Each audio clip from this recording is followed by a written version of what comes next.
The beard's been in here messing with the camera again. I think I've got to let the beard know it's my camera, my studio. He needs to start asking for permission. Stop touching my stuff. I'm going to tell y'all right now, Zoe's on one right now. He is on one. He found out that Diesel and I had not one but 2 phone calls yesterday, and he is just in his field. Oh, wait. I thought they were texts. Now I'm finding out they're phone calls. We called each other. Wow. So there was actual interaction between the two. Whole ass conversations. I don't know if there's going to be. Hopefully there's not a run. Is the show over? I don't. If there's another trade involved, I'm out. I'm just letting you know that. Ladies and gentlemen, welcome in. The Rob Brown Show is on your radio. This is the Fan Upstate. Howdy, y'all. How's everybody except the Jets fans? I don't need to ask you. I know how you are. Not great.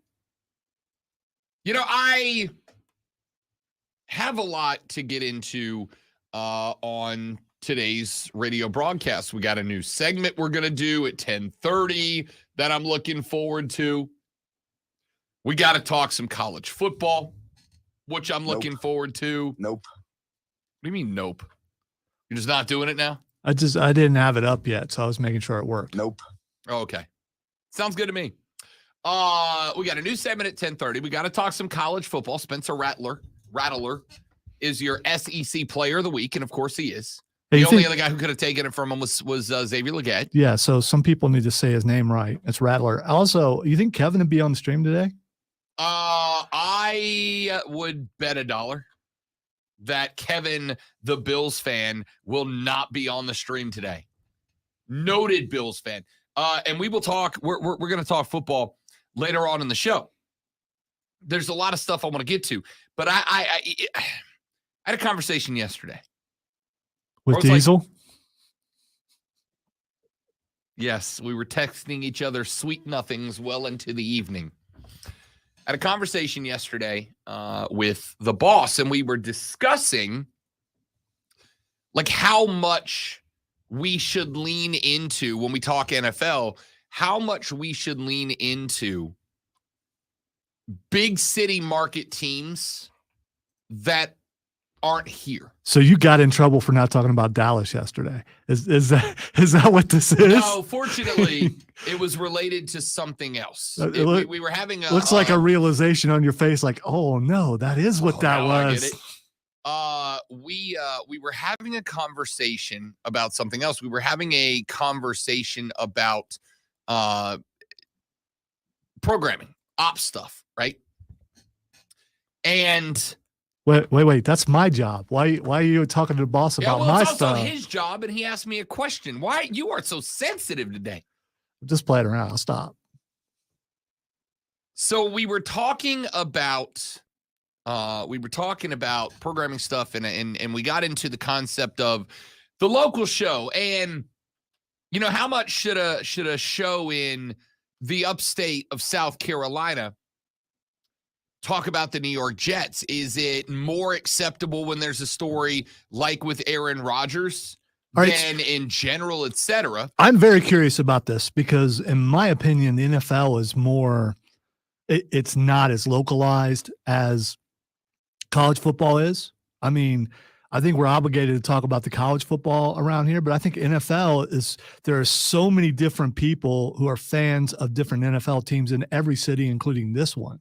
So I'm very interested to hear what his angle is on this. So and if he's right. I don't disagree. And that is why when we talk NFL, we do talk about everybody. But I think it was more along the lines of okay, if you're gonna talk NFL, do you gauge how much you're talking about outside teams based on the market they come from, right? So theoretically, if we had a melting pot, as the upstate of South Carolina is, would you spend more time talking about the Jets and Giants, the Bears, the Rams, because they're from the biggest cities, and just on average, you're more likely to have some people from those cities here?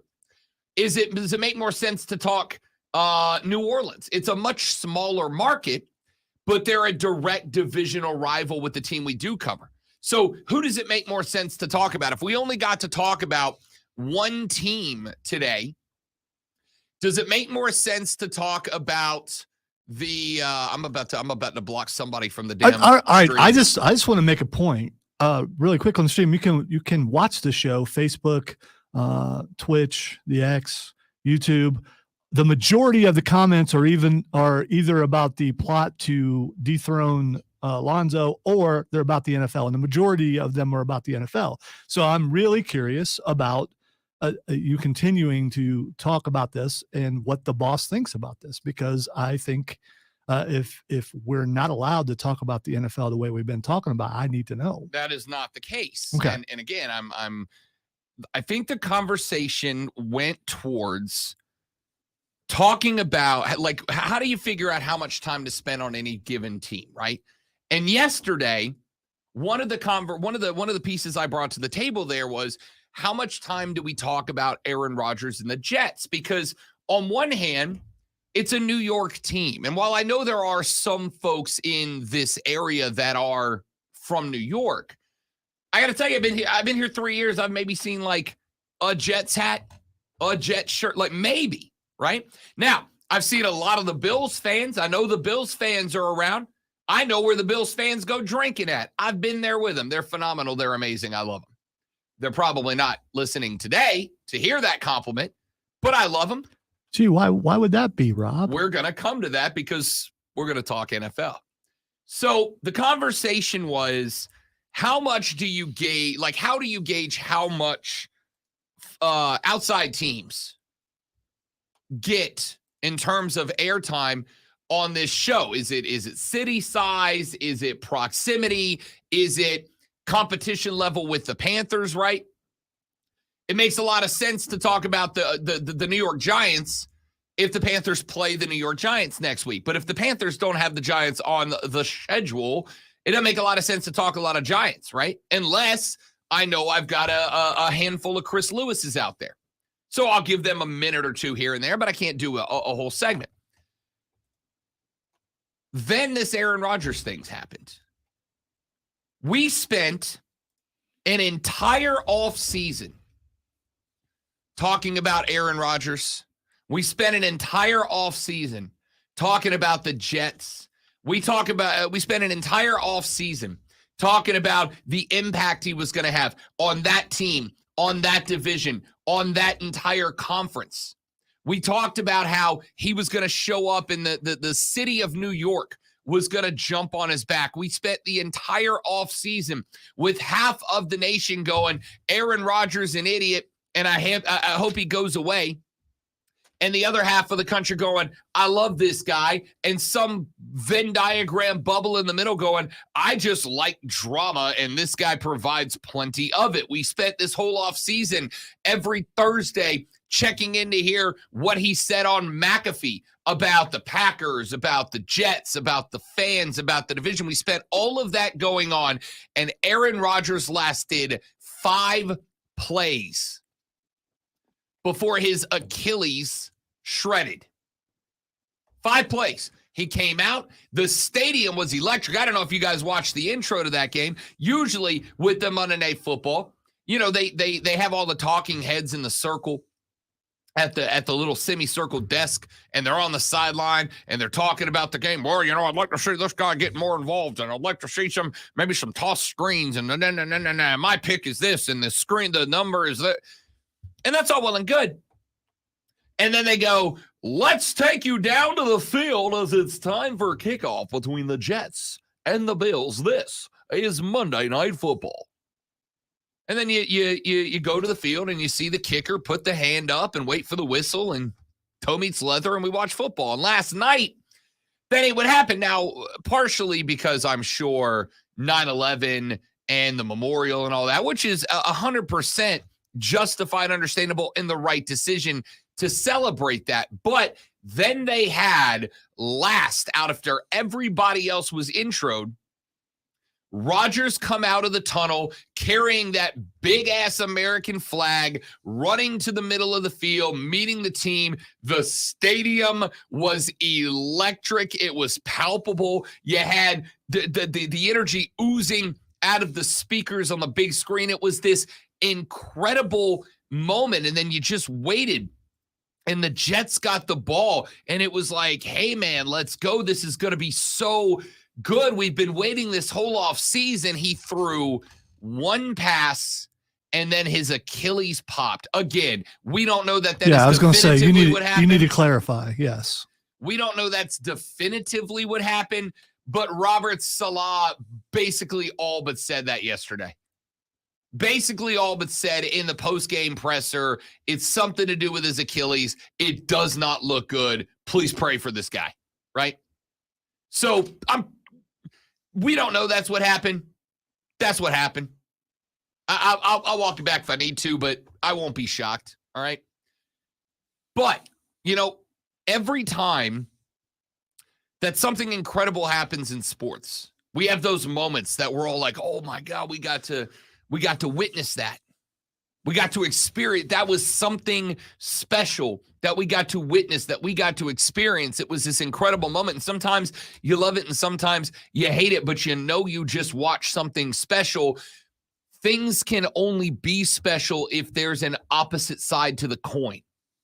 Things can only be good if there are things that are bad. Things can only be special if there are things that are unfortunate. And last night was a reminder that sports has got a dark side.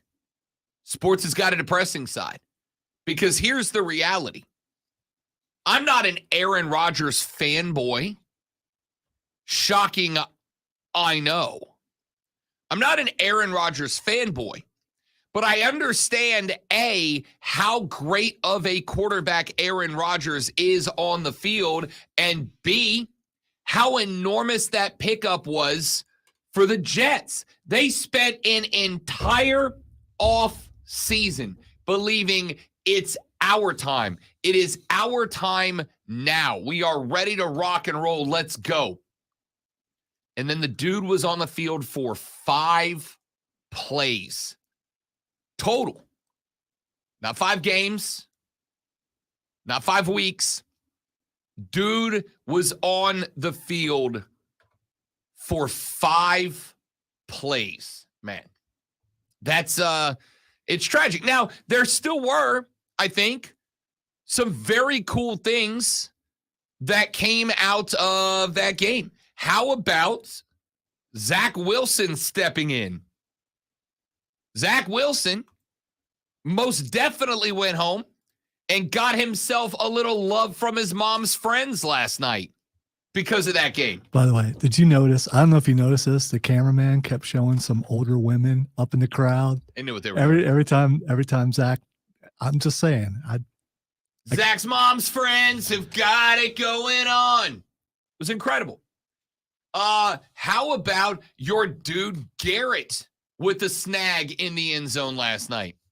What an unbelievable catch that turned out to be the difference. And I will tell you, as somebody that had the Buffalo Bills -2.5, that was the single most entertaining game of week 1 for me. Oh, and by the way, Lonzo, you'll be happy to hear this. He's just Josh now. Josh in the bush. He's just Josh.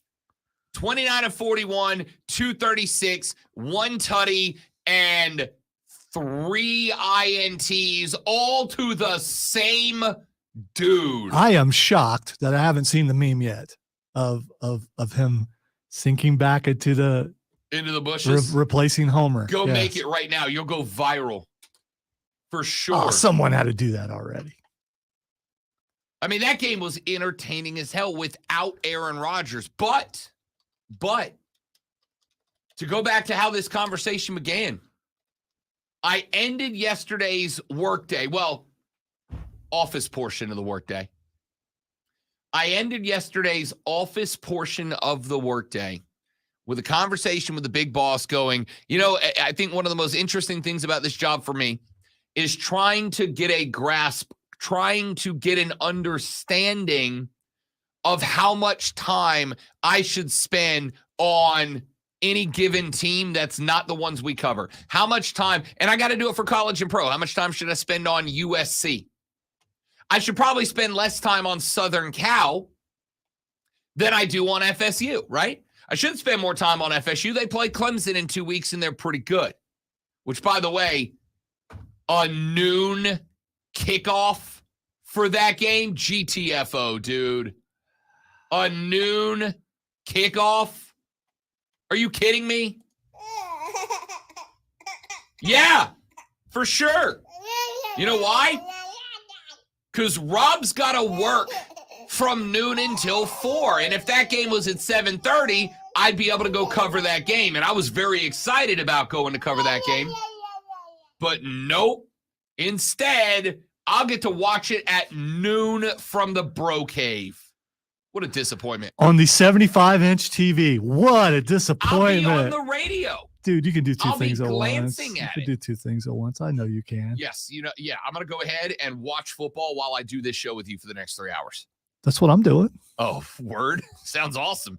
So the work portion, the office work portion of yesterday ended with a conversation about how do you decide how much time in a situation like this. The New York Jets and the Buffalo Bills are playing a game. How much time is reasonable tomorrow to dedicate to that game? A minute, a segment, an hour? There were 16 NFL games this weekend. How reasonable is it to dedicate 2 minutes or a segment or an hour to Jets Bills, and then this happens? All right. So I don't get that conversation because Monday Night Football is an exclusive thing. We've already talked about everything else that happened during the weekend on Monday. It's Tuesday. You talk about Monday Night Football. You know why? It's the only thing in sports that happened yesterday. There might have been baseball games, I guess, but it's the main thing that most people are watching. Why would you not talk about that on Tuesday? That doesn't make sense to me. So I think you do talk about Monday Night Football. But I guess to me, the thought was Monday Night Football, despite it being MNF, is no more important than Sunday Night Football or either of the Sunday afternoon games or any of the, 8 Sunday 1 p.m. games. Every NFL game that takes place in week 1 is as important as every other game. Dallas v. the Giants was just as important as Panthers-Falcons. Now, as we get deeper in the season, stuff will start to weed itself out, right? If we get to the end of the season and we've got a Rams-Cardinals game where both teams are 2-8, I mean, the only importance there is who's getting the number 1 draft pick and taking Caleb Williams next year. I don't know. Rams are undefeated right now. They are 1-0. And so I think that's right. So that's an interesting point. Those are we're talking about. So the point was the Monday Night Football game, the only thing that it has over all the other games is it was the last game of week 1. But then this Aaron Rodgers thing happened. I was going to say, so should we talk about, Clemson versus Carolina? Let's look at what their alumni are wearing this year. I mean, is that what we should be talking about all the time? Because I don't think so. A show that does that is boring. Real quick story, and then we'll go to break. About, 9 years ago, I was working down in the Florida Panhandle, and we were having a conversation kind of like this, and I was trying to come up with an example. I've carried this example with me for years because I loved it. I was trying to come up with an example, Lonzo, of like a ridiculous topic. There was another guy on my same station. I can talk crap now because I don't work there anymore. There was another guy on my station who did a show. Yeah, because I would never do that about somebody else on the station I No. work on. Correct. I mean, that's just a bad form. There was another guy on the station. I was doing the morning show. There was another guy who did the afternoon, and his show was not college football, Lonzo. It was SEC college football only. Only SEC at 4 hours every day. Only SEC college football. And I know there are some people that would lose their mind over that. I was not. And this good old boy, he'd sit right down in that chair right there and show you how it's done. Let me talk to you about Alabama football. It's June, dude. There ain't none. Nah, let me tell you right now. This dude was the dude, Lonzo, that I swear to you, from 99 days until college football began, his show every day was, it is 99 days until college football. Who's the greatest 99 to ever play college football? And I swear to you, he did that every day. It was who's the greatest number 99 in the history of college football. And the next day, who's the greatest number 98 in the history of college football. And the next day, who's the greatest number 97 in the history of college football. And the next day, you want to guess what the next day was? Who's the greatest? Person who lives in 96. Exactly. There's actually a town called 96. I know. It's an old Revolutionary War fort. I need to get there. There you go. I haven't been there yet. But that's what it was. And this guy made bank, and I didn't understand it, right? And so one day I was making fun of his show. And I said, I was talking about this and going, I don't understand how in June, what you're talking about with football when there's baseball and there's all these other sports going on. And I was making fun of his show one day. And I said, and by the way, ladies and gentlemen, since we're looking for something to talk about, Alabama, for the first time in 42 years, which I completely made up, Alabama, for the first time in 42 years, is going to be changing the color of socks that what they wear that their uniform. They will be changing from white socks to crimson socks. This year, Alabama will debut fresh threads when they go crimson socks. I got 9 phone calls from people who genuinely wanted to discuss the sock color of the Crimson Tide football team. So it was Disturbed. it was the hot dog of that station. I guess. It was unbelievable. Anyway, circle back around to the beginning of this. This Aaron Rodgers story is fascinating to me. Fascinating to me. Because in quite literally 4 minutes of football, the New York Jets went from the highest of highs. Our Savior hath arrived. We are now going to climb to the mountaintop of this sport. Or the hilltop. Just, whichever. Whichever you prefer. We are going to climb to the mountaintop of the sport. And in 4 minutes of football, I watched a stadium be crushed spiritually. It was fascinating. We got to take a break. We'll come back here in just a minute. What are we going to talk about today? Friggin' everything. So don't go anywhere. It's the Rob Brown Show on the Fan Upstate. All right, guys, got a live read to stay right there. We will be back in 1 minute.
We work with an independent network of tax professionals who will share information with you to evaluate and process your claims. Terms and conditions apply. Ty is a paid spokesman. I'm Ty Burrell, actor and small business owner. You can trust innovation refunds with your small business's ERC claim. That's not how you spell growing. Type 1 security. How you spell growing? I guess you spell it that way if you don't. Well, I don't know. Maybe. But what? And yes, Rob did. He didn't quote Charlie Daniels, but he had that Charlie Daniels feel Yes, I to did. it. I did. Okay. All right. Okay. Sit right down in that chair right there and let me show you how it's done. Fire in the mountain, run, boys, run. I mean, I know the song. Maybe it's. Devils in the house to the rising sun. I'm very furious right now because my band learned how to play that while I've been gone. I'm infuriated. What do they do with the fiddle part?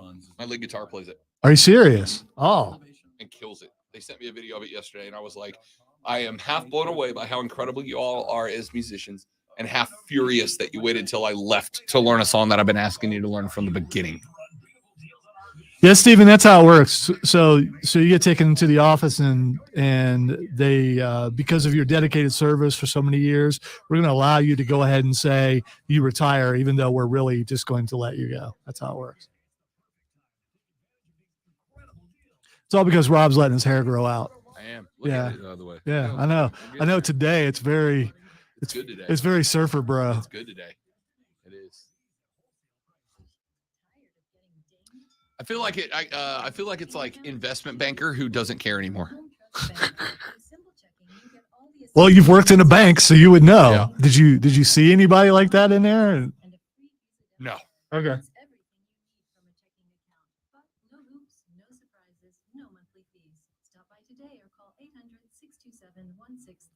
And I agree with you, Jason, as I nodded when you said that. There are more things to talk about than just Clemson going on.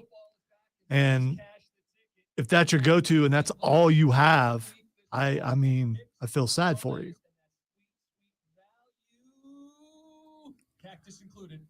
It could be the hair and beard show. It could. You're right.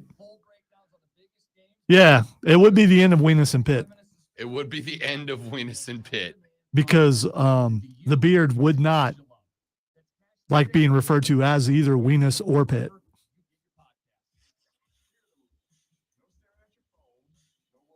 Listen, JD, if you got hair, you got to touch it all the time, dude. I mean, that's Do you just, know how cool you look when you can do this? do bald guys just do this all the time on their bald head? I don't know. Do they do that?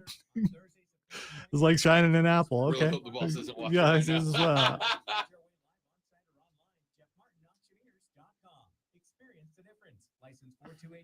The Burns Rebels have won back-to-back games, including an impressive 49-13 victory last Friday night on the road at Greer. This Friday, they look to make it 3 in a row when they host Red High School. Hey, it's Rob Brown inviting you to join us this Friday night for Burns Rebels High School football with pregame at 7 and kickoff at 7:30, powered by your local Eagles Market and Founders Federal Credit Union. It's Burns Rebels football on the Fan Upstate, 97.1 FM Spartanburg, 97.7 We go quiet when Rob's promo is playing out of reverence.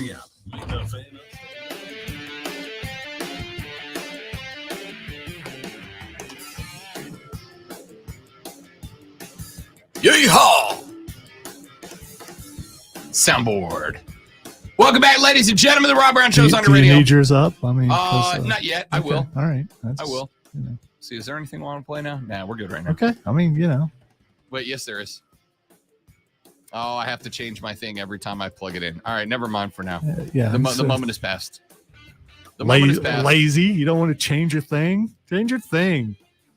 All right, it's changed. Well, let's hear it.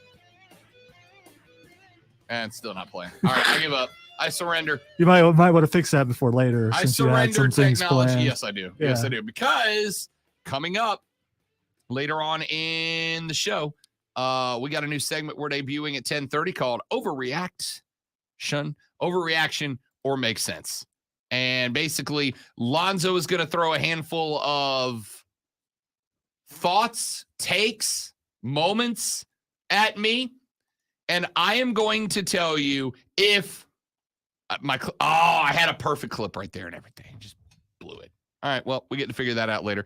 Anyway, the call for NFL owners to change from turf to natural grass went through the roof last night. David Bakhtiari, who is not only potentially the most Star Wars sounding name in the NFL, but also a former teammate of Aaron Rodgers, last night popped off, and he was joined by a handful of other NFL players last night saying, hey, this injury does not happen on grass.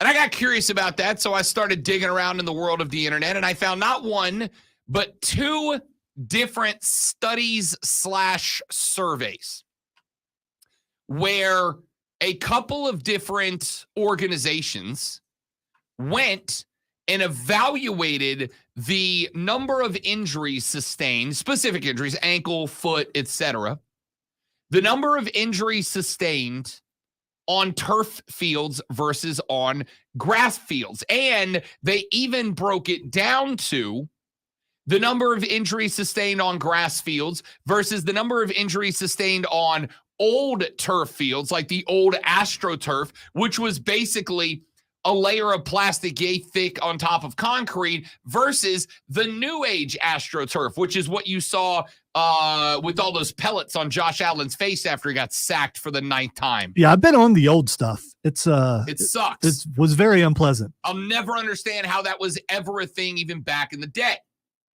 Now, what this study found, these two studies found, was that injuries below the knee, ankle, foot, shin injuries absolutely happen at a higher rate on turf than they do on grass.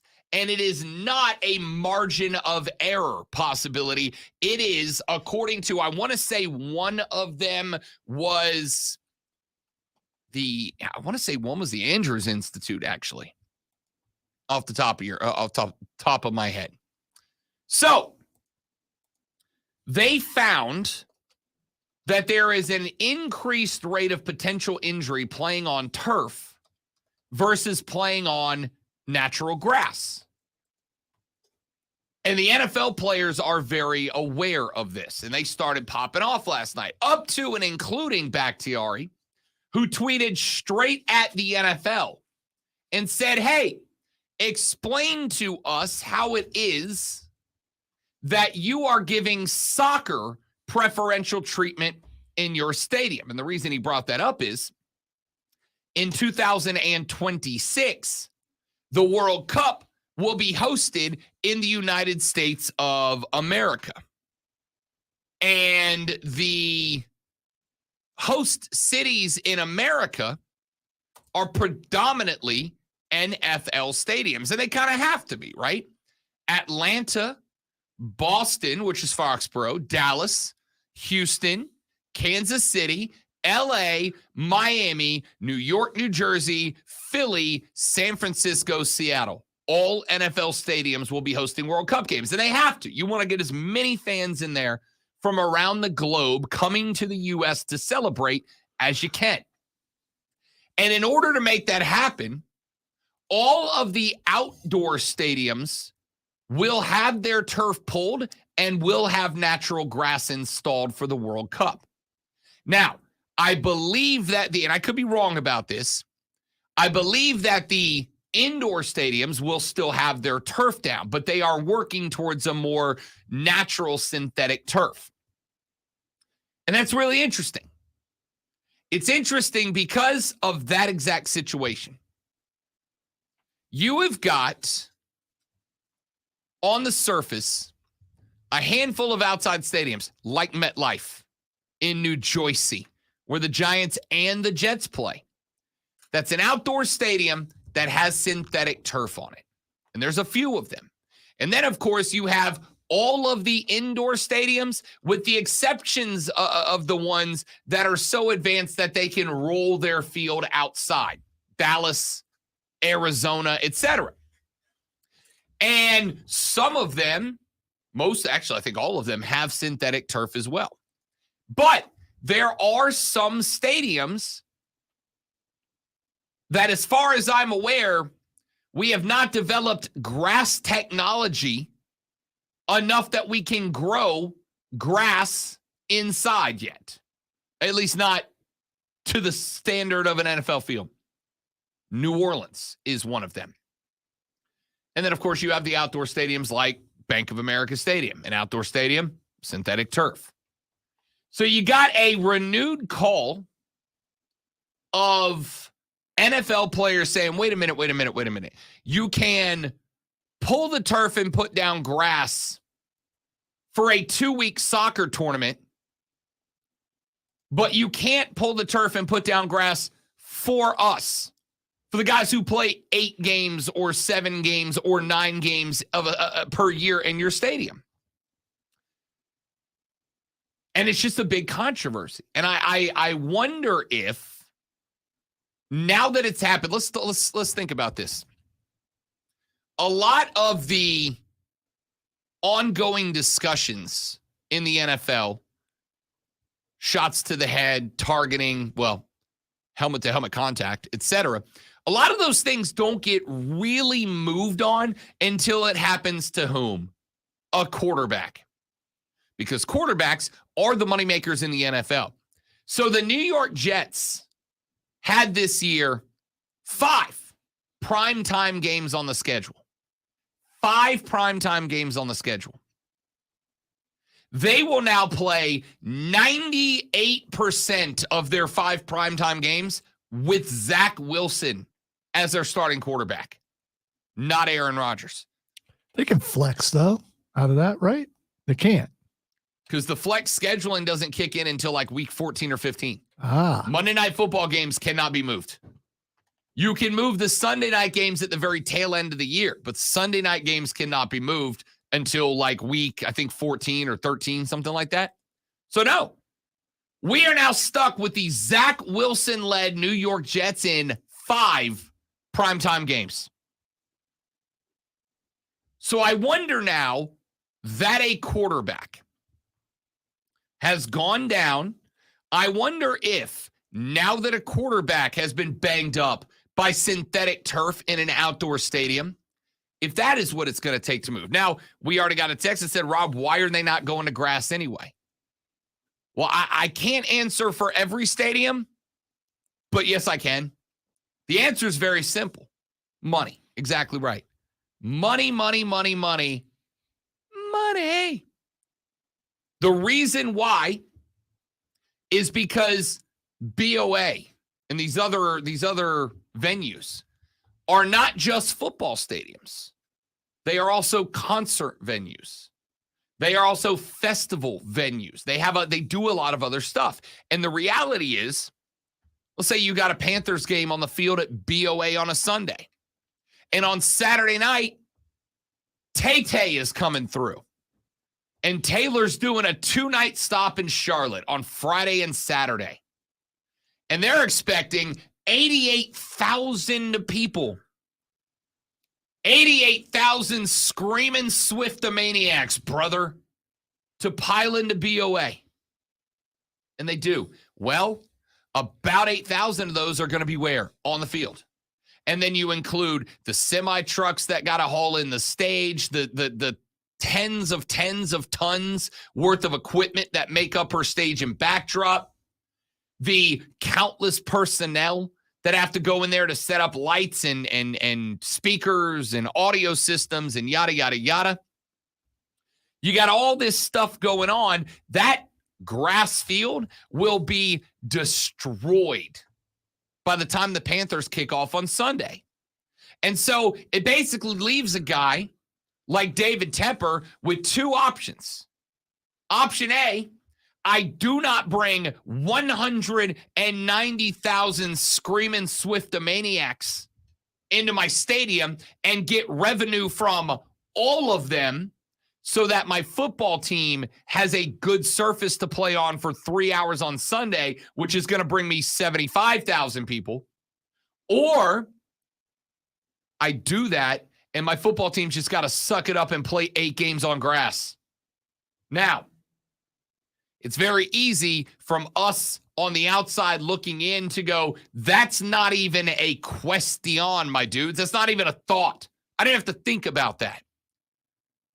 I want my football players protected. That's a major investment. But here's the reality. 2 Taylor Swift shows are going to equate to 3 Carolina Panthers games in terms of merch sales and revenue and brewski. Well, not brewski sales because 90% of the people in that stadium are 15.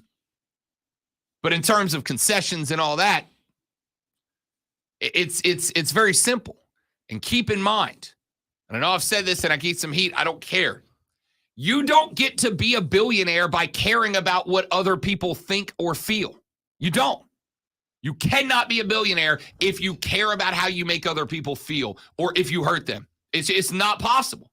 Yeah, I guess it is possible. If your parents were billionaires and they give it to you, then maybe you can do it. But you don't stay a billionaire by caring how people feel.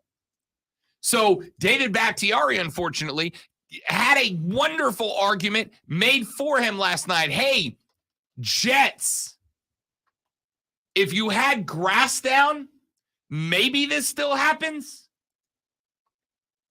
But this is an injury that a lot of orthopedic folk were on Twitter last night going, if that's on grass, that doesn't happen.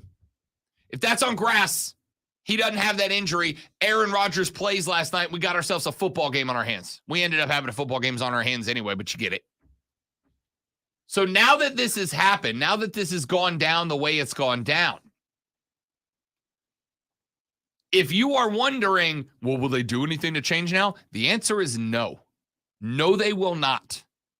They will not, because I can almost, in fact, let's see. Let's see what meth life, that's in Florida. Meth, that's a good joke. That's a good joke. And Lawrence County, but yeah, go ahead. Let's see what MetLife Stadium has coming up, because I'd be willing to bet you they got some concerts and stuff coming up. That's their football schedule. Well, I can only find their football schedule, but I promise you there's some big concerts going down in MetLife in the near future. And if you ask the owners of the Jets and the Giants, what would you rather have? Grass on your football field, a football field which, by the way, sees twice as many home games as any other stadium in the NFL because the Jets and the Giants share it. Or would you rather be able to cram 85,000 Swiftomaniacs into that stadium? I don't know. What do you think? All right. 844-326-3663, 844-FANFONE. Text us on the CarPros.com text line 71307, 71307. We're going to take a real short break. We'll come back, wrap up hour number 1. Big news out of the NBA from yesterday, or at least it is to me. Coming up in hour number 2, ask you the question. What if the Pac-12, who is having a wonderful 2023 season, what if the Pac-12 had their 2023 season back in, say, 2014, 2015? Different today. The answer, friends, is yeah, it would. And I'll tell you how, coming up to top off the next hour, the Rob Brown Show rolls on. This is the Fan Upstate, y'all.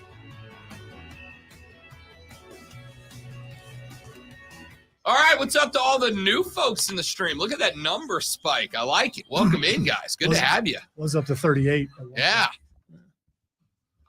Thank you guys so much for coming by. If you're enjoying the show, smash that like button, dude. Make sure you hit the bell so you get notification. I don't know how all that works.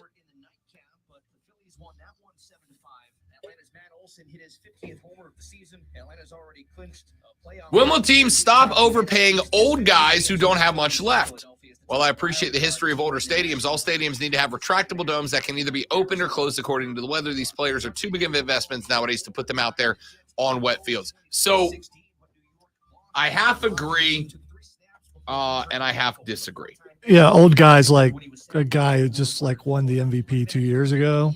They just get really old last year. I mean, I don't know. I don't even think he got really old last year. I mean, it wasn't like he was bad last year. The Packers were bad last year. Let's see, 2022 season.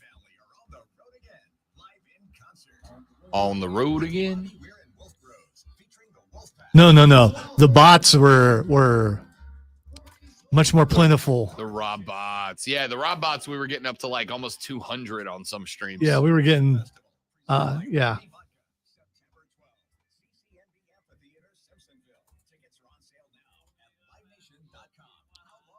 It's all on the Fan Upstate Facebook page. Sure is. All right, 2022. Rodgers went 350 of 542 for a 65% completion percentage, threw for 3,700 yards, 26 touchdowns, 12 picks, was sacked 32 times, and had a season QBR of 91, which was higher than he had in 2020, 19, 18, 17, 16, 15, 14, 13. Yeah. He was not bad last year.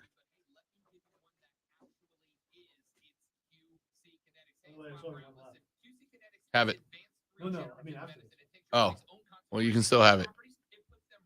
I also miss the Rob bots. Yeah, I mean, you guys are part of the Rob bots. Let's not short yourself there, Keegan. You're a Rob bot in the best kind of way. Thanks, Steven, for the donuts, which have lasted through today. I've already had two. I can't have another one, but thank you for being my bad influence. Lonzo, knock it off. You know my self-control is non-existent. Yeah, I didn't even get to that. I don't know. I'll call him and ask him after the show. J.C. Horn went down with that. Yes, he did. He went down on the turf field in Atlanta with another soft tissue injury. Now, in fairness, J.C.'s been struggling with that his whole career. And granted, you can blame it on the fact that he plays the overwhelming majority of his games on turf, right? He plays every Panther home game on turf, and he plays 4 of his 6, scratch that, 2 of his 3 divisional games away on turf every year, too, in New Orleans and Atlanta. So, no shock there. I get it, Joseph, but again, Aaron Rodgers was kind of killing it, dude, right? Like, this is not like you brought in a washed Brett Favre for another run with the Jets. This is a quarterback who's been very good very recently. Yeah, Favre went to Minnesota and had a good run there. He did.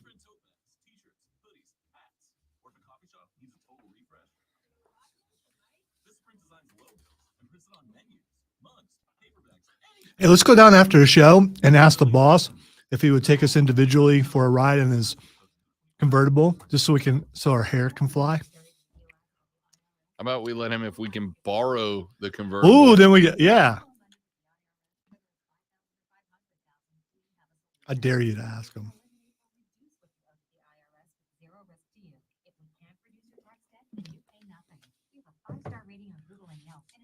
We're the #1 sports show in the state of South Carolina. How could he refuse that request? Look at the views pumping up, kids. Welcome in. It might be bots. I don't care. That's just I don't care. I'm taking credit for it. We would like to thank the return of the Robots. The Rob bots are back, baby. Just in time for something. Maybe an orchestrated spike. Look at that. Look at that.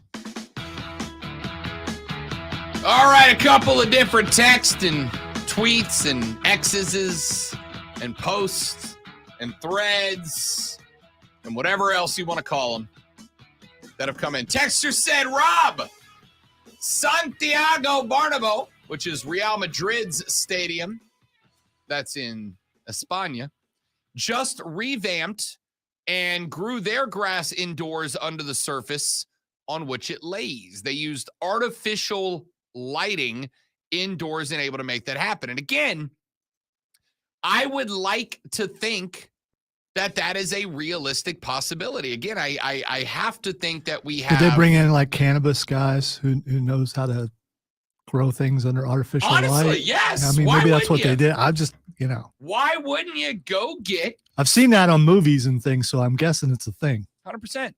Why would you not? Right now, because again, the reality is, though, unfortunately, that while we would now technically have a solution that, by the way, would not break the bank of a billionaire, while we now officially have a solution to growing grass indoors, it does not get rid of the problem that I brought to you a minute ago. Taylor Swift, again, I know I'm kind of leaning on the Tay-Tay bandwagon I mean, right now. come on. Is there a bigger touring act in the world right now than Taylor Swift? Let's talk about some rock stadium tour of some Cool, some give me type. one. Def Leppard. Is turning Tay-Tay numbers? 3 nights of 100,000 people back to back to back? All right, a combination of Def Leppard and Aerosmith and a couple other bands. See, now you are really defending Taylor Swift. You just got offended Hey, because I'm a Swiftie. I'll admit it. I don't care. Are you willing to pay that kind of money to go see? I clearly am not, as Yeah. I clearly did not. But it don't make me not a Swiftie. So, let's use Tay-Tay. Maybe you should have talked to Roy. That's all I'm saying. After what we heard I swear, yesterday, if he had tickets and did hand them out, fist fight in the parking lot. Roy. tickets to Wembley. Think about it. If you can do that, That's pretty dope. So let's go with Tay-Tay, the largest musical touring act in America right now. Tay-Tay can announce, she did this in New Orleans, right? In New Orleans. Tay-Tay announced a pair of shows. Surprise, they were not on the original tour list. Announced a pair of shows in the Superdome in New Orleans, Louisiana. That's a stadium that holds 70,000. When you go concert venue, when you open up the field, it gets to like 85. She announced, top of my head, I could be wrong, but I think she announced 3 shows. You know how long it took for those 3 shows at 85,000 tickets a pop to sell out? About 15 minutes. About 15 minutes it took for them to sell out. So, literally, we are talking about growing grass. I love this. So, the reality here is, even if the Saints said, yeah, you know what? We'll update the Super Bowl. The Superdome. We'll update the dome. We'll bring in the fancy lights. We'll get that Matt Riddle looking fella from down the street to come down. Tell us exactly what we need to grow grass, bro, inside. And we'll do it. Oh, wait a minute. No, we can't. No, we can't. Because Tay-Tay, over the next 3 nights, is about to pack north of 220,000 fans, all of whom are paying a lot of money, into the stadium. And if Tay-Tay rolls up in here and 80,000 screaming Swiftomaniacs destroy the field, what are we going to do? Right? What are we going to do? What's more embarrassing than Aaron Rodgers going down on turf? The press release on a Sunday morning that says, this Sunday's Saints-Panthers game has been delayed until Tuesday as a result of unplayable field conditions due to the Taylor Swift concerts.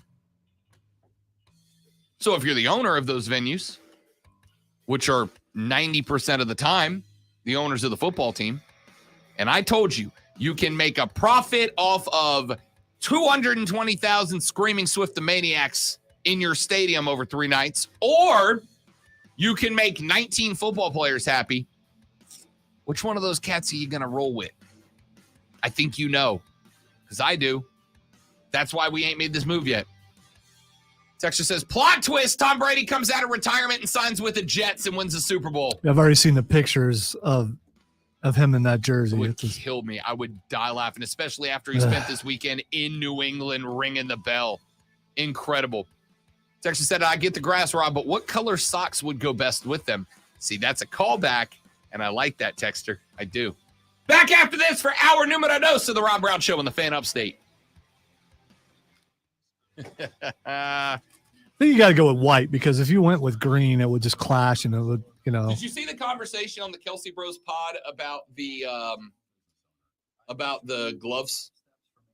Yes. That was incredible. And it's one of those things that I feel like I'd heard it before, but it just slipped my mind. But to hear them actually break it down. So the Kelsey brothers have a pod called, what's it called? I blanked. It's where they're from in Ohio. New Heights or New something like Heights. that? That's it. Yeah. Yeah. So, Travis and Jason, the Kelsey Bros, have a pod that is just them being dudes, and it's great. And they were talking about having had conversations with wide receivers who said that they will wear, and offensive linemen, I guess, will wear gloves that are the same color as the jersey of the team that they are playing, so that it makes it harder for the referees to hold. So if you're playing a team, if you're playing the Chiefs on the road and they're wearing their home red, you wear red gloves so that if you hold them, the refs can't see it. And I thought that's friggin' interesting to me, to be honest with you. It's deceptive and And I love it. it's a very well thought out. So who was the first player who thought of that, or was it an equipment manager? 100% an equipment manager.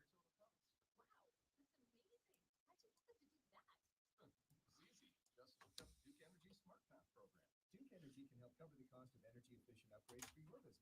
Visit duke-energy.com/smart. You need to calm down. Oh, I got to fix this. All right. Yeah, I'm not playing anything yet. No, I put you in queue so you can hear if it worked or not. All right, this needs to be on USB and loud. So you heard that.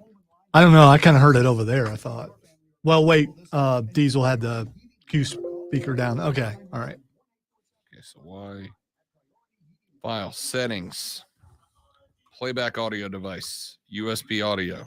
Why are you going Mojo Jojo over there? Now I push the button and now it will play for me. Know your role and shut your mouth. You got it to work, and what a perfect one. Nailed it. All right, boys, girls, ladies, gentlemen, we're ready. I don't know what we're ready for, but we're ready. Trey, I'm going to tell you this right now, big fella. If the lady friend came to me and said, do you want to go see Tay-Tay? I got us tickets. I'd go. Why not? I'd go. I don't care if it's during football season. Scratch that. It would depend on what game I'm missing for it. Okay? Depends on what game I'm missing for it. Oh, no, it wasn't on the air. Can I get that off the stream? You said, I don't care if it's football season. Cool. So did you. So let's go. Wow, and I saw the wheels turning and saw you waiting for me That's to why I do said, that. say what? Never mind. Playing 7D chess out here, boys.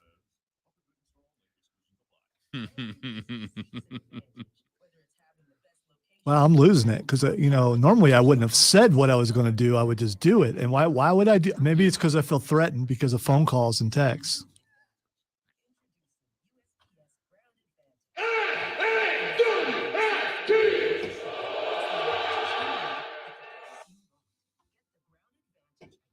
Oh, I love it.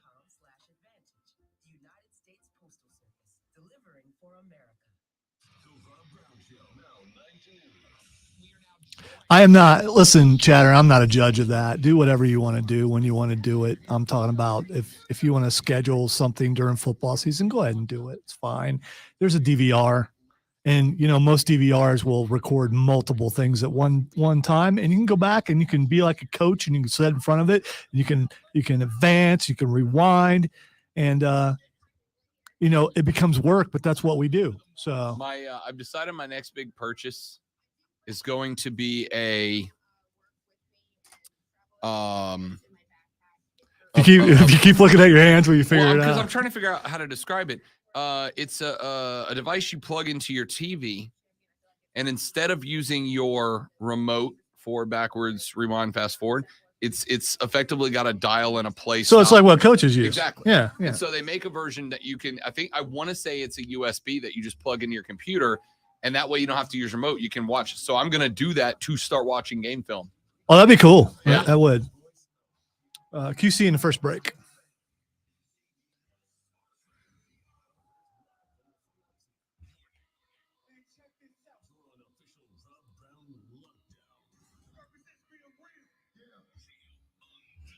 Yeah, Jatter, we did. We talked about the entire first hour. It's okay, dude. You just got here. It's a good number. Numerados. So the Rob Brown Show goes now. This, ladies and gentlemen, is the Fan Upstate. Welcome back, my friends. Ever so glad to have you here on the show. I am Rob Brown, the great one, the alpha and the omega of the Fan Upstate, and a young man that can't help but hurt himself when he yawns, apparently. No, I didn't get my headphones on before you started talking. These are like noise canceling. So, and it's required work material literally for working with my me. left ear hurts now, but that's okay. It's my fault for not paying attention. You know better. I was still talking to the stream, and I should have realized, it was time to put the headphones on. I mean, the only segment louder than the intro to segment number 2 is the intro to segment number 3. You knew it was coming. You know how it goes. I did get told yesterday to stop yelling. Yeah! Hour number 2 of the show is underway. Wait. Listen, I know you told to stop the yelling, but that's just how you talk. You cannot do the half. Yeah! There you go. You got to put something in that, man. You got to. We got people doing that now who don't even watch wrestling. So, Yep. The fiance got home yesterday, and I was in the back room. I was in the bro cave. And I don't remember what I asked her, but she has, and this is the most recent time, but she has started hitting me with a couple of yas here and there. Just every now and then I'll hear from the other side of the house, yeah. she scares you half to death when she does it, doesn't she? Well, because, no, quite the opposite, because I know if she's doing it, she's in a good mood. No, I mean jump scare. Oh, if you don't know it's coming. Oh, that sounds like a challenge. It doesn't. And you Okay. should stop now and never do that again, ever. All right, I want to get away from the NFL stuff for just a couple of minutes, and we'll come back to it. But I have another question that I would like to ask, and I would like to ask this question to you, college football fans. You have been waiting for your time to shine. You have been waiting for your moment in the sun on today's show. And here, my friends, it is. Let's talk. Oh, Heather. Let's talk about the Pac-12 for just a minute, shall we? Because this may come as a bit of a shock to you. It turns out the Pac-12 looks pretty good out the gate so far this year. Looks pretty good out the gate. USC is 3-0. They have not scored less than 56 points in any game so far. Colorado, the Buffs, the fighting prime times, are 2-0, including a win over Matt Rule's Nebraska in week 2 and a win over the defending runner-ups in TCU. The mighty Ducks of Oregon are 2-0, and they put up 81 in their first game, knocked off Texas Tech in game number 2. The Oregon State Beavers, y'all, are 2-0. They dumped 42 on San Jose State, and DJ had himself another big day in week 2 against UC Davis. The Bruins of UCLA are 2-0. Apologize for not being. I was That's doing all right. something else. I was wondering where it was. There it was. The Bruins are 2-0 with wins over Coastal Carolina and San Diego State. The Utah Utes are 2-0, huh? The Utes. The Utes went out there. They beat Florida. They sent them packing back to the Sunshine State. Then they beat Baylor. Sent them back to Texas. All right, the Utes are 2-0. The Washington Huskies are 2-0 with wins over Boise State and Tulsa. There are 4 teams that have 1 loss, and no team has more than 1 loss. Arizona is 1-1. Their only loss, an SEC road game at Mississippi State. Arizona State has 1 loss so far this year. Arizona State's only L on the season right now came to Oklahoma State, the Cowboys, who, by the way, look pretty good in week 2. Cal has 1 loss so far. That, of course, was to the Auburn Tigers. That one was at home, and frankly, a game that Cal should have won. They had Auburn on the ropes for most of that game. And then Stanford is 1-1, and of course, Stanford's only loss came to also out of the Pac-12. USC. Now, I am not going to, ladies and gentlemen, get into what I think is, as of right now, a subjective and unquantifiable debate of, well, the SEC is better than the Pac-12. No, no, bro, the Pac-12 is better than I got to have a fake voice for the Pac-12ers too. I can't just do it for the SEC. Well, yeah, it has to be Surfer Bro. Yeah. And you got the hair for it today. Yeah, Slay's better than the Pac-12. Bro, no. Like, the Pac-12's like totally better than the SEC, dude. Like, totally better. So you're doing that fish from Finding Nemo.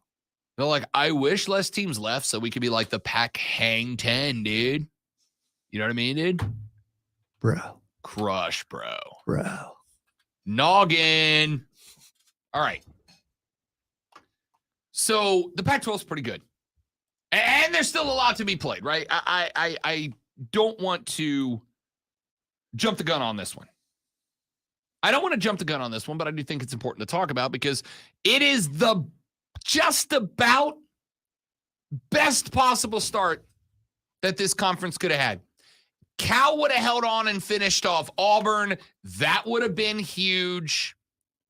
Who announces a farewell tour and doesn't have a good season? I mean, that's just usually how it works, doesn't it? Well, but like, if it was USC and Cal or UCLA that were having good seasons, you'd be like, all right, it's farewell tour for them, but it's the farewell tour of the whole damn conference, and the whole conference is stepping up to answer the bell. So here, ladies and gentlemen, is my question to you. What if the Pac-12 had this season, had these results back in 2015? What if they did this back in 2015? Now, again, we're a long way off from the end of the year, right? Not all of these teams are all going to finish within one game of each other, although it'd be hilarious if most of them did. They're not going to. But what if they did this back in 2000? Let's assume, as it has been so far, this is the best year the Pac-12 has had in 11 years, 12 years, more. Let's assume it stays this way. Let's assume that the Pac-12 ends up having the best year of all time. How much different does college football look if this happened in 2015? Back in 2015, Stanford went 12-2. They ended up in the Rose Bowl. They played Iowa. Oregon went 9-4. Washington State went 9-4. Cal went 8-5. Washington went 7-6. Oregon State went 2-10. Back in 2015, in the South Division, Utah went 10-3. Utah played in the Las Vegas Bowl. USC went 8-6. USC played in the Holiday Bowl. UCLA went 8-5. Arizona State went 6-7. Arizona went 7-6. Colorado went 4-9 that year. Now, assuming everything holds up for the Pac-12 this year, assuming Travis Hunter, Shedeur Sanders, and Mr. Coach Prime end up going on and having a wonderful Colorado season. Let's say that they break 500. Let's say Colorado goes 7-5 this year, which would be incredible. Their over-under win total was what? 3.5? Let's say they get bowl eligible this year. Let's say USC does make the playoff. Let's say they run the table and they make the playoff. Or maybe they have one loss in the Pac-12, but they win the Pac-12 championship. And because of some unexpected lack of competition elsewhere, USC gets in. What if Colorado does it? They won't. But what if? I mean, you're doing hypotheticals here. What if Colorado does? Yeah, but I think they're currently undefeated. Hypotheticals have to have some basis in reality. There's no reality in which Texas wins 10 or Colorado wins 10 games. Forget 12. We'll get back 11. to this in like 2 weeks. We certainly will. We will, because they got Oregon coming up. Oregon lay the points. But we'll get back to that. But let's say Oregon. Let's say Oregon goes 10-2. What about Oregon State? Let's say Oregon State goes 10-2. Let's say UCLA goes 9-3, 10-2. I hate when I'm just like, Well, you were so caught up in the Mr. Coach Prime stuff. yeah, I had the wrong screen up. I get it. I quit. So let's say that all of this does continue for the Pac-12. All these teams end up really, really good. You got a couple of bottom feeders, right? You're going to end up. So here's the thing. I'm looking at this. Arizona State. I mean, Cal, Stanford are probably your bottom feeders. Talking about the teams that are coming to the ACC. Cal and Stanford, yeah. Okay, Sure, all right. yeah. I just an observation. I didn't mean anything by it. No, it doesn't bother me none. Cal and Stanford, probably Arizona State, your bottom feeders. And I'll just say that because they're the team with the 4 losses between all these teams. There are 4 combined losses, 2 of them to SEC schools. So let's say this holds up all the way to the end of the season. And Colorado and the Pac-12 have their greatest season ever combined. In 2015, the conference as a whole went 90-67. They had a 57.3% win percentage. That was 3rd out of the 12 major conferences. They had a strength of schedule that was ranked 2nd from the bottom that year. What if we flip that over? What if we made 2023, took all those records from 23, and then we put them into the 2015 year? How much different? As of right now, the Pac-12 is 21-4. That is an 84% completion percentage. Their strength of schedule is towards the top of the Power Fives because of how good right now, and it's going to continue to get there. But because of how good the Pac-12 is, they have one of the better overall. Oh, and by the way, just in case you're paying attention, they have 8 of their 12 teams, 8 ranked inside the AP top 25. Colorado, Oregon, Oregon State, USC, UCLA, Utah, Washington, and Washington State all ranked in the AP top 25. What if that holds? What if that holds? What if we get to the end of the year and the Pac-12 has 8 ranked teams? If we put that in 2015, the Big 12 would be the conference going away, not the Pac-12, right? And here's what I'm saying. What I'm concerned about. Even if this was next year, how many of those teams will be in the playoff? Honestly, probably at least 4 of them, maybe 5, right? Probably 4. They were probably on a third of the playoff bracket. Now, this can't hold. Oregon's got to play Oregon State. We know that. We've still got round robin between the California teams. We know that. You got Oregon State. You got USC, UCLA. Better. I'm getting closer. You gave me a second chance there. Better. You did. You got Washington State got to play. So some of those teams are going to drop off. But let's say they all lose maybe 2 and they're all right inside the top 25, maybe just like 27, 28, 29. Here's what I'm interested by. The SEC has been the best conference in college football for a decade. Maybe since like the 2013 era. Debatable, but let's say a decade.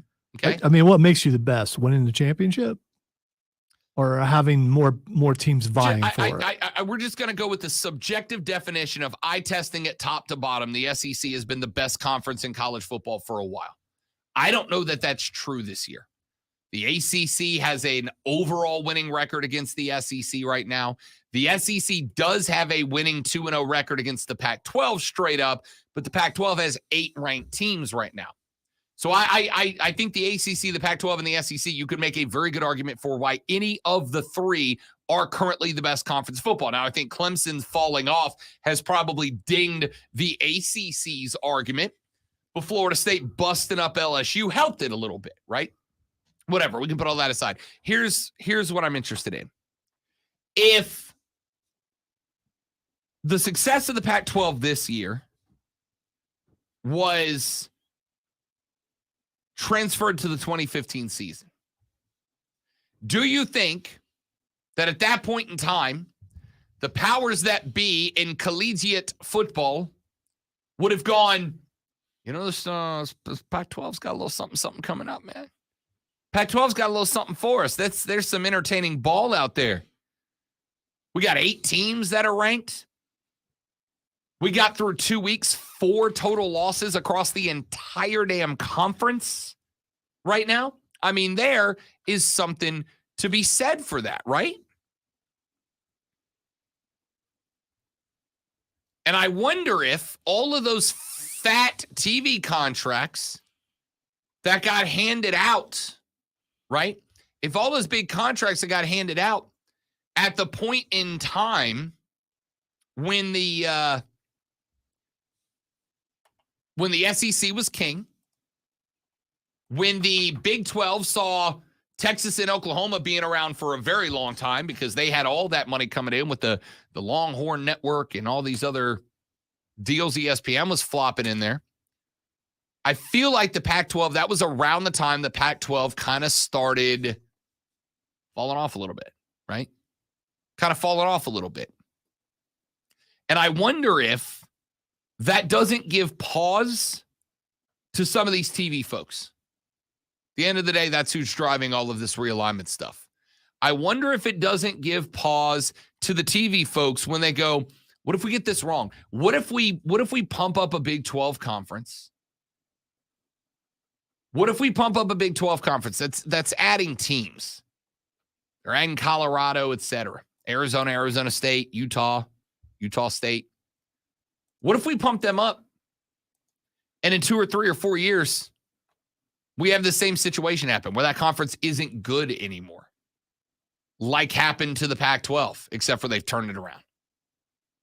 Like happened to the SEC or to the ACC a number of years ago, kind of right at the end of the Florida State climb and the beginning of the Clemson one. There was a while there where I really thought the ACC was probably the best conference of football, or at least the most dramatic. And then the air came out of that balloon. Are we not kind of predestining? I don't know if that's a word. I'm sticking with it. Are we not kind of creating a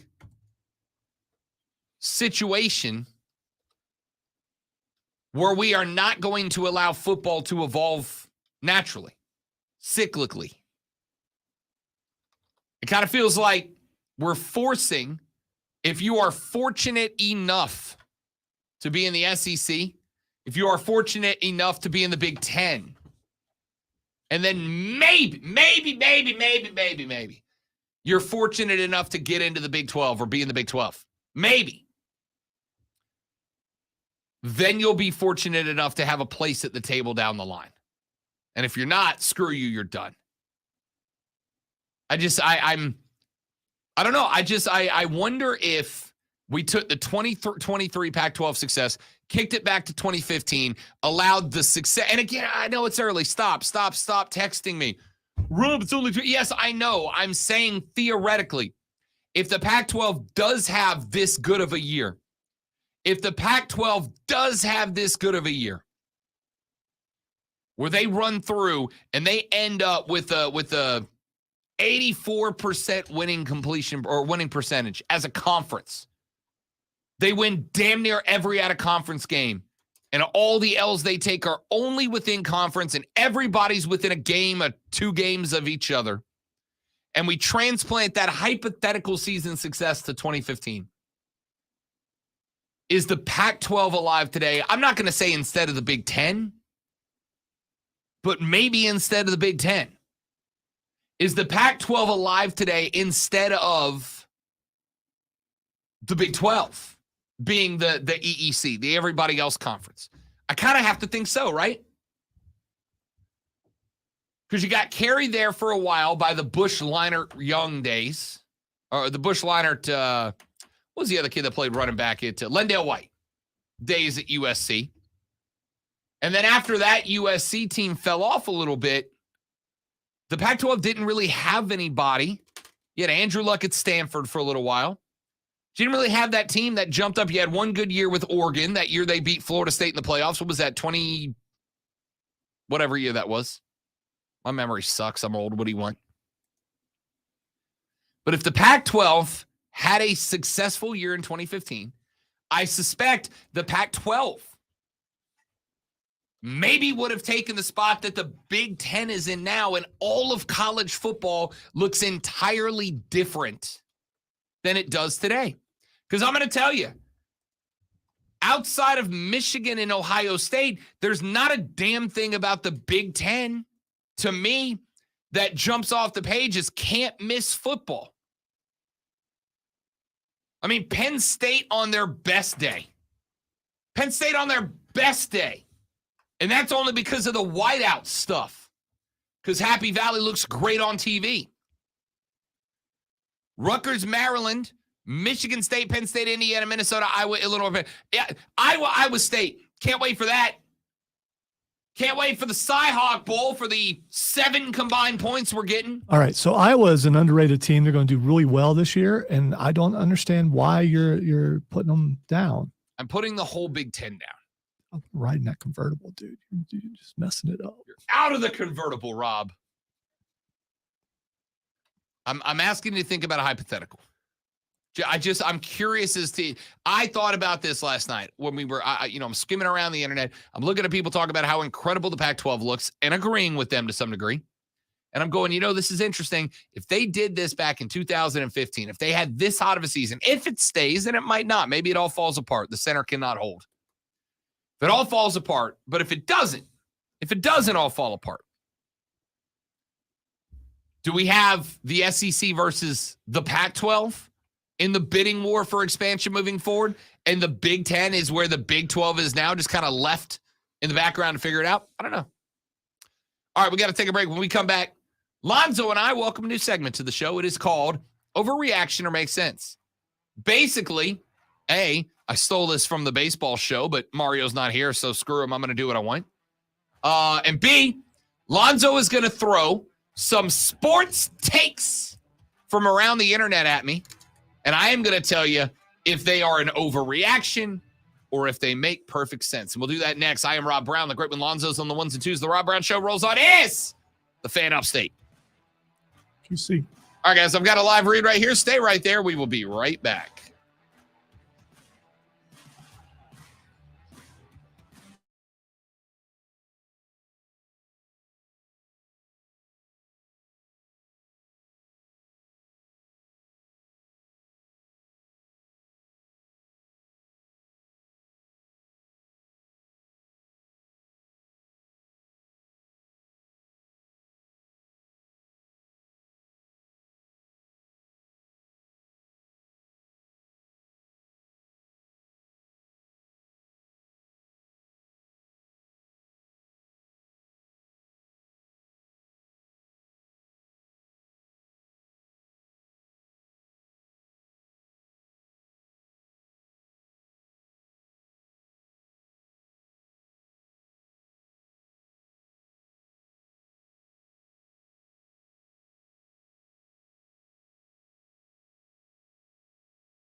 Sounds horrible.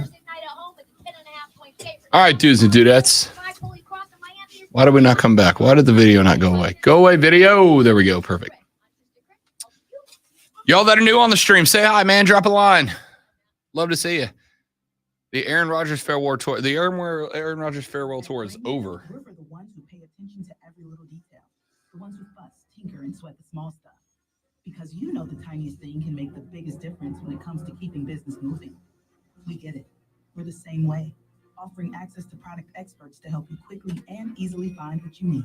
So whatever your industry, you know you're always getting professional grade products. Call, click Grainger.com, or just stop by. Grainger, for the ones who get it done.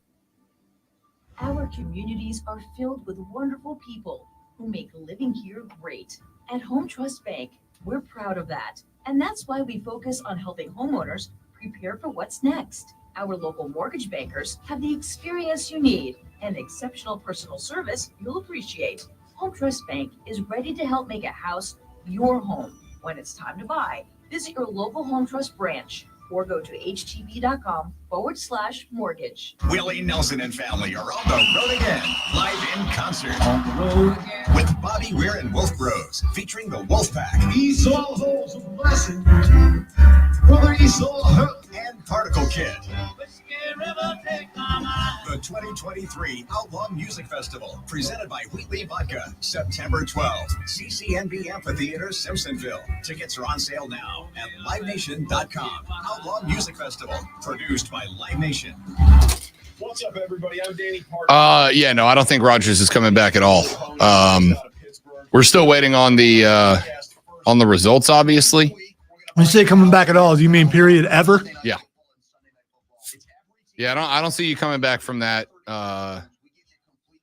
injury 40s. at his age, right? New episodes of First and Pod available when you wake up every Monday and Friday morning throughout the football season in the Odyssey app or wherever you get your podcasts. Sponsored by Jeff Martin Auctioneers. Jeff Martin Auctioneers is hosting the East Coast Public Auction in Pelzer. Well, I haven't finished it yet, obviously, but I just saw the big return on SmackDown. Hooray. There was a big return on SmackDown. I didn't watch SmackDown. Yes, there was. Big return. Who was it? Nia Jax. I thought that was on Oh, maybe it was Raw. No, Raw. it was Raw. You're right. It was Yeah. Raw, which I also have not watched. I watched yet. part of Raw this morning, but yeah, I saw that. They needed someone. I know they need someone to match her because there is nobody. Raquel disagree, Rodriguez is not. Nia Jax ain't it. It's more to put her over than it is to. I mean, not Jax, but Mommy to put her over more.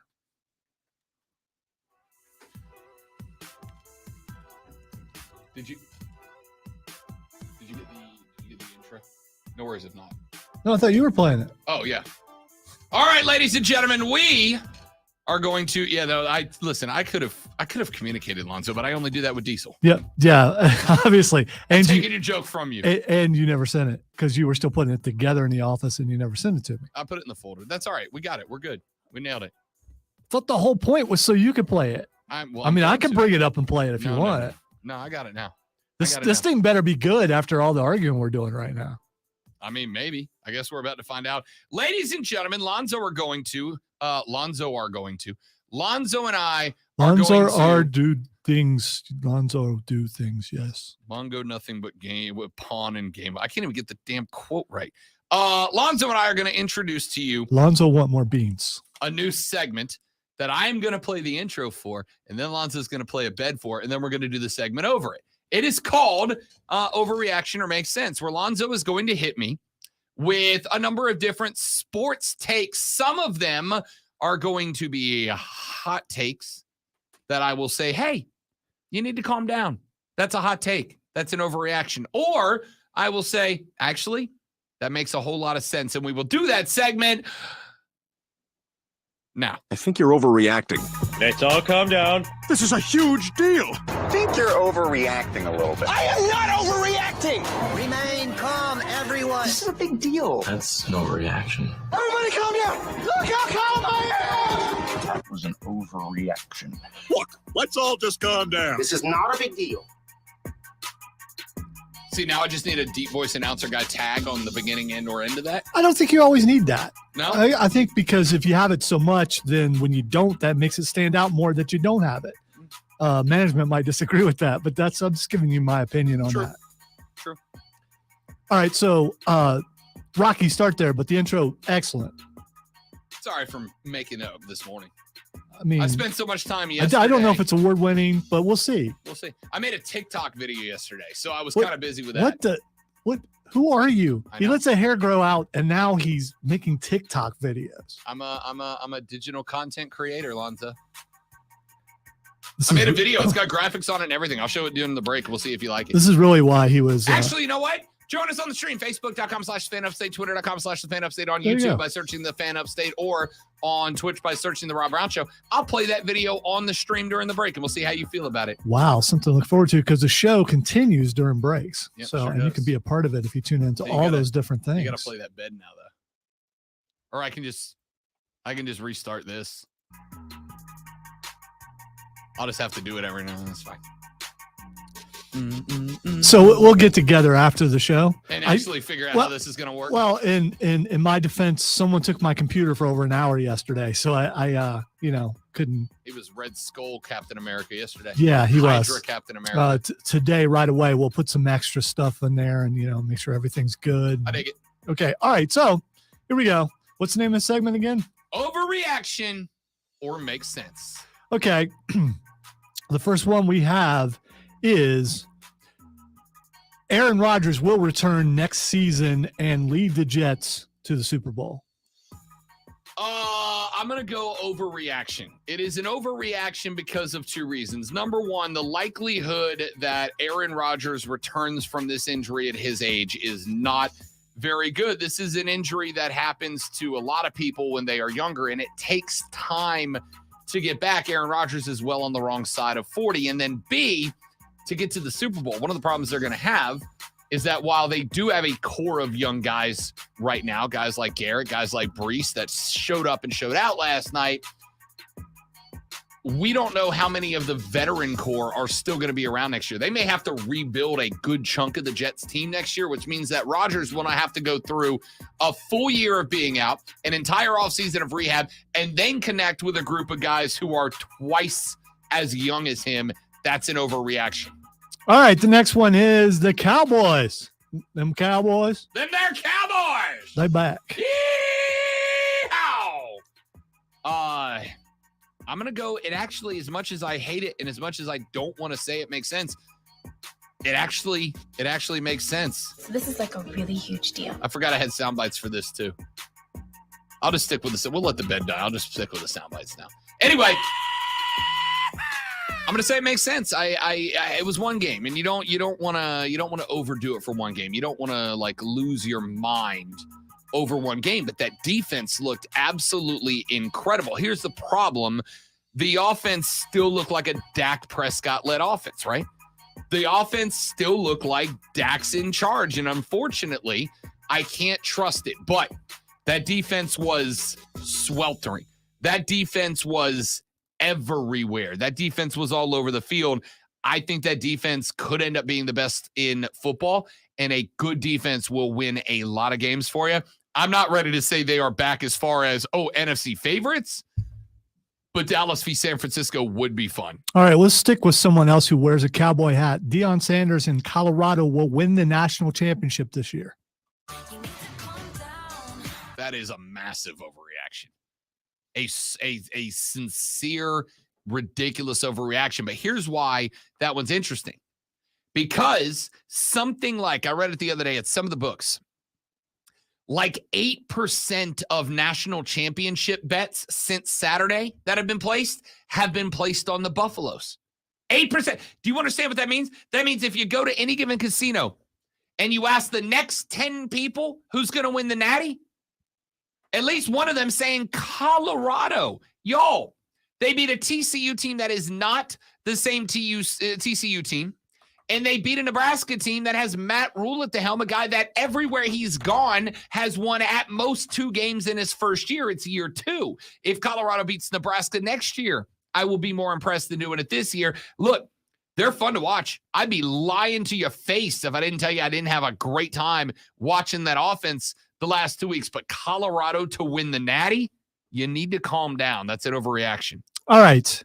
The Tampa Bay Buccaneers, not the Atlanta Falcons, not the New Orleans Saints, not the Carolina Panthers, but the Tampa Bay Buccaneers will dominate and win the NFC South this year. So you spiced it up with a little bit of an adjective there that kind of gave me pause. Because when you say dominate, but if you were to just leave it at win, So this is like a really huge deal. then I would say you're probably in a good spot. By the way, if you can tell me what you in the stream, you can tell me what movie that second clip comes from. So this is like a really huge deal. I'll be very impressed.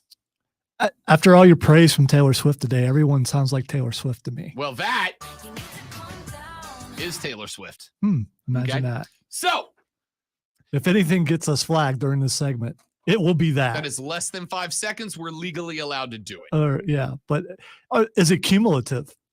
We've learned about cumulative in the question. last couple of It's a weeks. good question. Yeah. I am going to say that this actually, as much as I hate it, does make sense. And here's why. They won 20-17. Wait. Biker! Sorry. This is like a really huge deal. Haven't been able to do that in a while. 21 of 34, $173, 2 touchdowns, no interceptions, sacked just one time in that game. Texter guessed it's from Clueless. That is not correct. A great guess, but not correct. Here's Is that why Alicia Silverstone? in Clueless, but that is not the movie it came from. Okay. But all right. yes. Batman this- and Robin. Also, Alicia Silverstone. So that girl, still not the right movie. That girl, Batgirl. See This what- makes see sense, what- and here's why. Mike Evans and Chris Godwin combined for 11 snags for 117 combined yards in this one, and 1 touchdown. It went to Evans.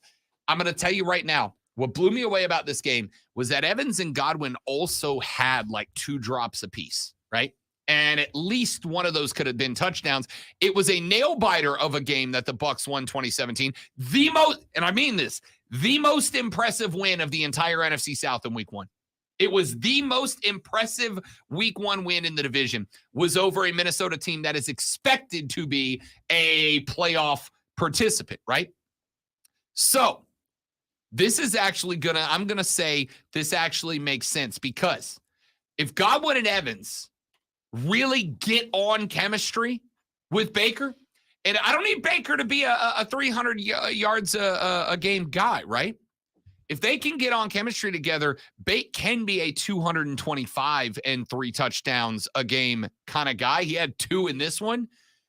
They can play. I told you when Bate got there that So this is like a really huge deal. because the dude has been screwed everywhere he goes, and now he's got the best receiver core he has ever played with, and I include Carolina.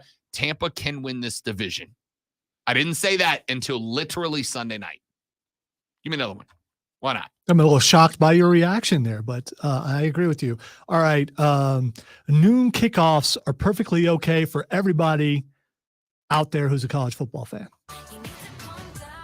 That's an overreaction. They suck. They're the worst. I hate them. No. That is an overreaction. No, What it's you're not. what you're doing right there, that's an overreaction. Noon kicks are where I need you to put the games that are meh. Give me a little appetizer. So you don't want anyone to watch the noon games. No, I'm going to watch every noon game. I'll be watching every noon game, including next weekend when Clemson, Florida State, when the number 3 team in the country visits an unranked Clemson team, but a Clemson team that has won the ACC, 8 of the last 9 times?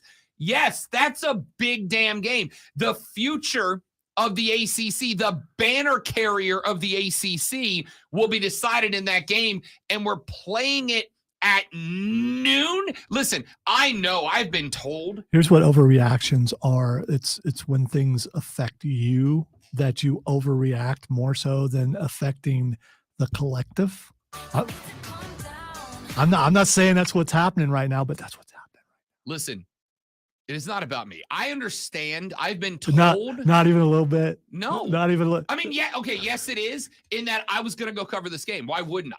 right? You got the number 3 team in the country coming to Clemson, and this is a who gets to carry the banner moving forward. It's a very big game. Yes. So why the hell are we playing it at noon? All right, it would have been a very big game a couple years ago when Clemson was pretty good. This year, it is a big game now. I'm not so sure. Is it a big game if Florida State blows Clemson out? It's a big game no matter what the outcome is. Here's why. Who's the division below? Who's the conference belong to for the last 8 years? The team that was the ACC. Clemson. Yes. Who's it belong to right now? Duke. We don't know yet. It belongs to Duke. It does not. Florida State beat the hell out of LSU. Does it not belong to Duke? No, it does not belong to Duke. It belongs to Florida State. Has Florida right State now. played the mighty Duke yet? They have not, but they will. There you go. I don't know if they're on the schedule this year. Yeah. But the point is, this is so big noon Saturday as it should now be Mad Noon Saturday, according to you. So they should change the title. First off, they should, because that show's okay at its best. At its best, it's okay. You just don't like the urban part of it. Urban sucks. The rest of the crew is okay. They put together a very okay crew. It's not a great crew. I'm gonna take Herbie and McAfee 100 out of 100 times. Yeah, that show was dying until they brought McAfee in there. Correct. Yes. And now it's great again.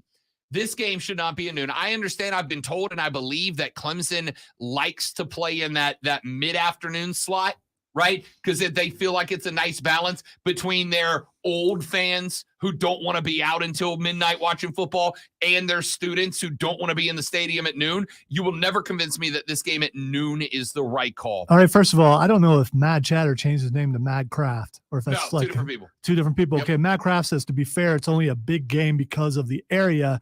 It's a meh I disagree. game in the rest of the country. I agree. I agree with this because Clemson's not ranked. So it's just a big time team in Florida State playing a mediocre team in Clemson. I find it and those are the hilarious. kind of games that people pass over if they're not from this area. I find it hilarious that you, Mr. Preseason Rankings shouldn't count, are now going, well, Clemson's not ranked, so this game's not big. Yes, it is. All right. It is big. Am I talking? because- Wait. Am I talking about me? I said most people, I believe, will pass this over because they go, okay, here's a ranked team playing a non-ranked team. Is it a rivalry? I don't know. Maybe a few years ago. Oh, here's a game over here that's better. I think I'll watch it. This game is a game that will tell us, has Clemson officially been laid down as the mainstay, as the banner standard carrier for the ACC? Has Florida State risen and taken back the Iron Throne? Or were they a flash in the pan and it's still Dabo's world that everybody in that conference is living in? Because so I wanted to look this up. So in Big Ten country, you got, should I watch Florida State or should I watch Penn State? I'm not going to Penn State who? Penn State who? All right. So the game you're talking about is in 2 weeks, isn't it? It's not this week. Correct. Not this Okay. week. next Okay. week. All right. So I'm going to have to flash forward to the next week. It's gonna end up being like this. So week 4, we've got FSU Clemson at noon. Also at noon, Rutgers at Michigan, Army at Syracuse, Auburn at A&M. All right, I guess Kentucky at Vandy. Stop me when you hear one that's more important. There's 2. Ole Miss at Alabama, 3:30. Colorado at Oregon, 3:30. That's it for the 3:30 window. Why can you not play FSU Clemson in the 3:30 window up against Ole Miss, Bama, or Colorado, Oregon? I mean, honestly, I'll watch Colorado, Oregon first if those two are head to head. So I don't know if you knew this, but TV is about ratings.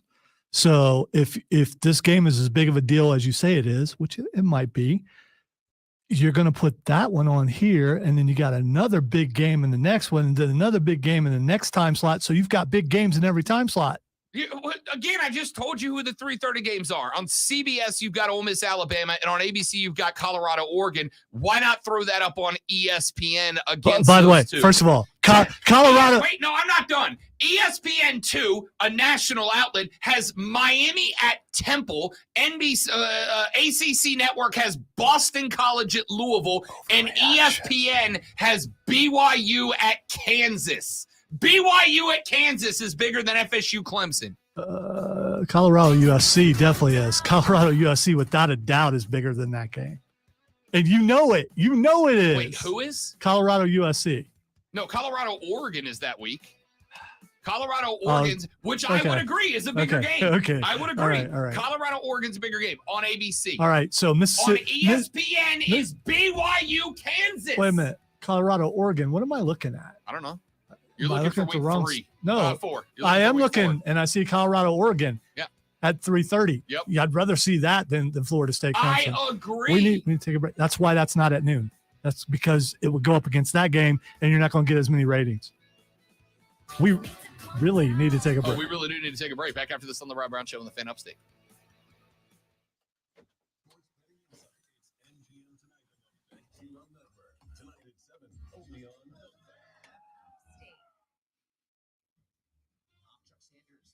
We'll come back for our 30-second. It'd be more than that, but still. What happens when you overreact, Rob? It gets late.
Not a tech person, but I did look it up.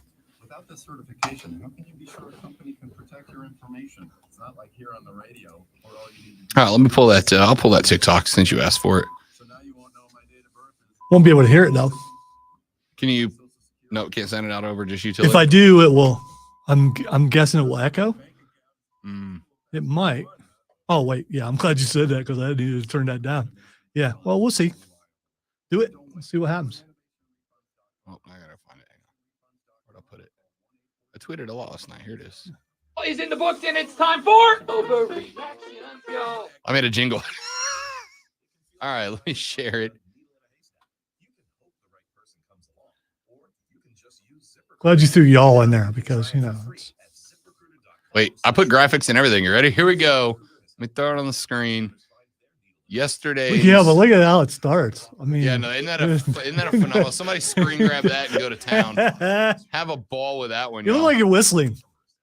Have a ball with that. All right, here you go. Week 2 of college football is in the books, and it's time for Overreactions, y'all. We've been hearing it for years, and after a beatdown of Alabama, the question is Texas back? Well, I don't know. Let's check the old Is Texas Back-O-meter.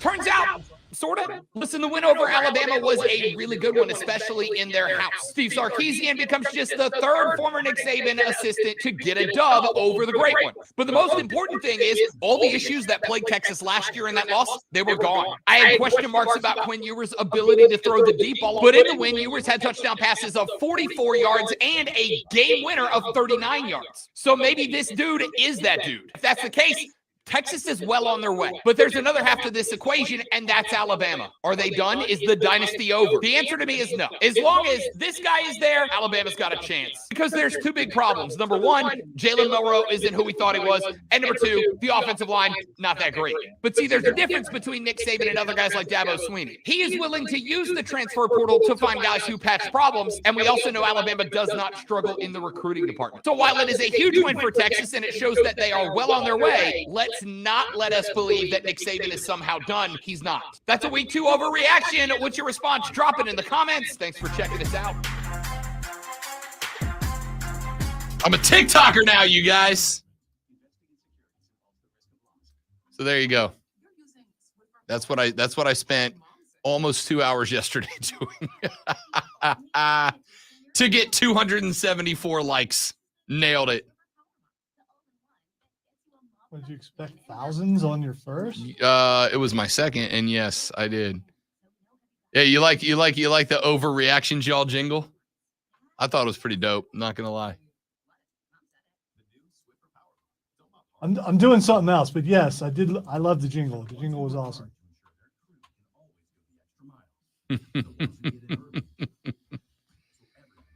I did also post it on Twitter and Facebook, so if you want to go check it out and watch it again, of course, who doesn't? You're more than welcome to. Play it on a constant loop. Work. Please do, because I need the views. Let's see how many views it's on now, because that's what I care about now, you guys. I care about views now. Wow, because I'm a TikToker. Sound like management or something. That's gross. I hate it. Yep. Turn that off. Go to my profile. Oh, I got 3 more during the show. I'm at 250. One of those was that one.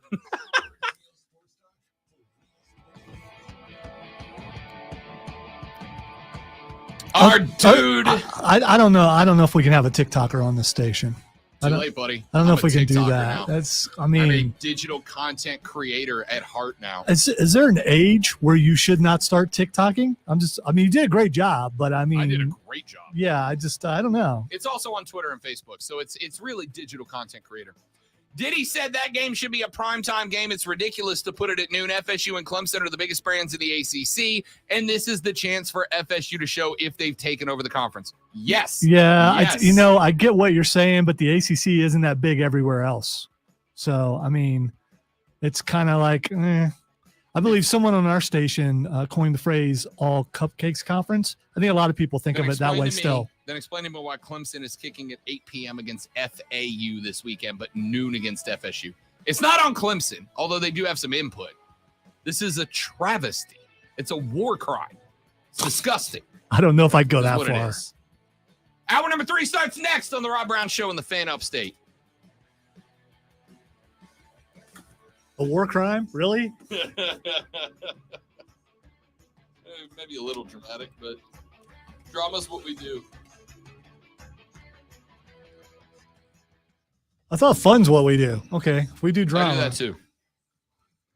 I've had drama elsewhere. I don't need drama here.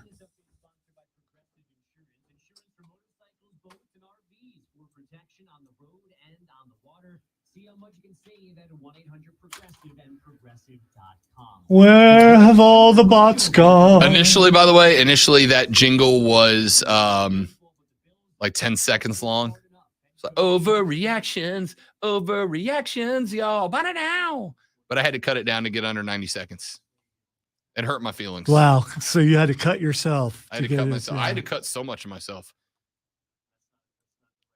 I do What I have- need is I need somebody else to video edit because it sucks editing yourself because you're like, everything I say is important. I don't want to cut anything. Everything I said was important. Well, as someone who has to cut a lot of your stuff out every day, I just know. want to That's point why that out. it's easier for you to do it than me. You can decide what I said that is puffy. I can't. Everything I say is impactful. Puffy like my appendix, yo. Forgot about the puffy joke. Be right back, stream.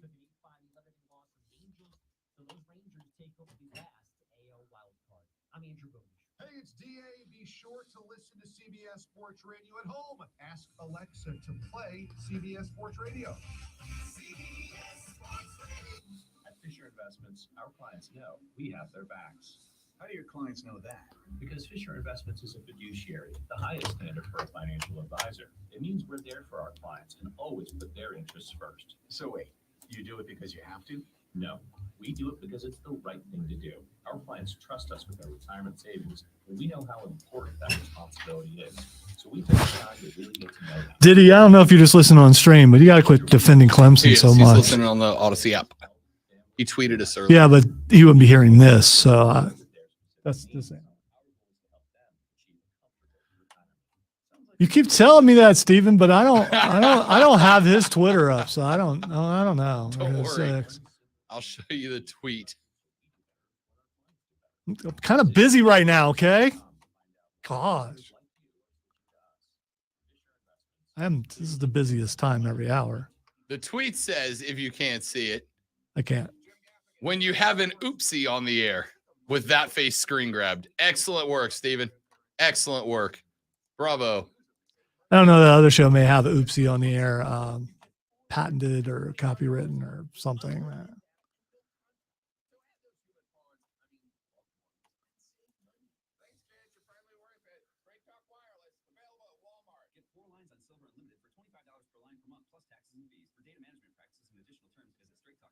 We're going abroad for the first time in years to Spain. But we don't speak Spanish. So we started using Babbel. And started learning Spanish fast. With Babbel, you can start having conversations in another language in just 3 weeks. Babbel's conversational method teaches you real-life words and phrases. And with Babbel's interactive bite-sized lessons, you'll remember what you learned. ¿Cómo te llamas? Do you make your bed in the mornings? ¿De dónde eres? ¿De dónde eres? Wait, When you learn a language, do we make our bed ever? Babbel is designed. Fair question. Do you make your bed? No. Okay. How many of y'all make your bed? Sincere question.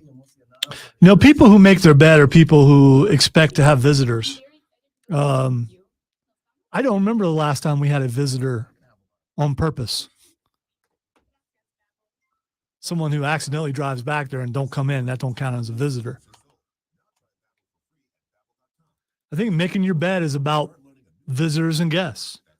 It's not about you. To me. Unless you want to walk into your bedroom and go, wow, it looks pristine. Courtney makes the bed every day. And she said that it makes, like she said, I'm more comfortable in a neat room, and a made bed is part of a neat room. And I'm like, yeah, but your dad was a Marine. I feel like that's. I was wondering if military came into play. Yeah. And I was like, because for me, I've never walked into my room to a made bed and be like, ah, I feel so good that I now have to tear this apart to get into it because I'm comfortable because the bed's made. I have unmade the bed on purpose because I don't see the purpose of a made bed, and because someone got mad if I unmade the bed, and I My thrive in just anger. texted the show to said, make it every day. I thought I taught you that. Mama tried.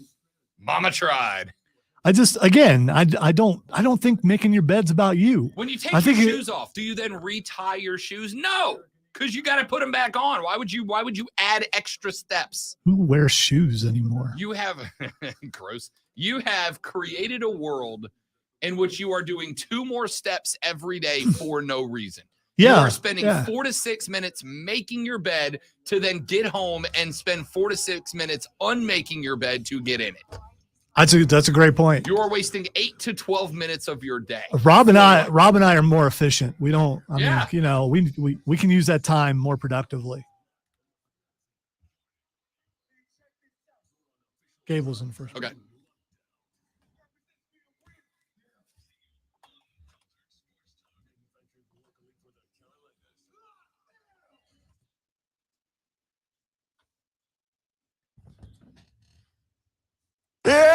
Yeah. Hey man, you need to stop that yelling.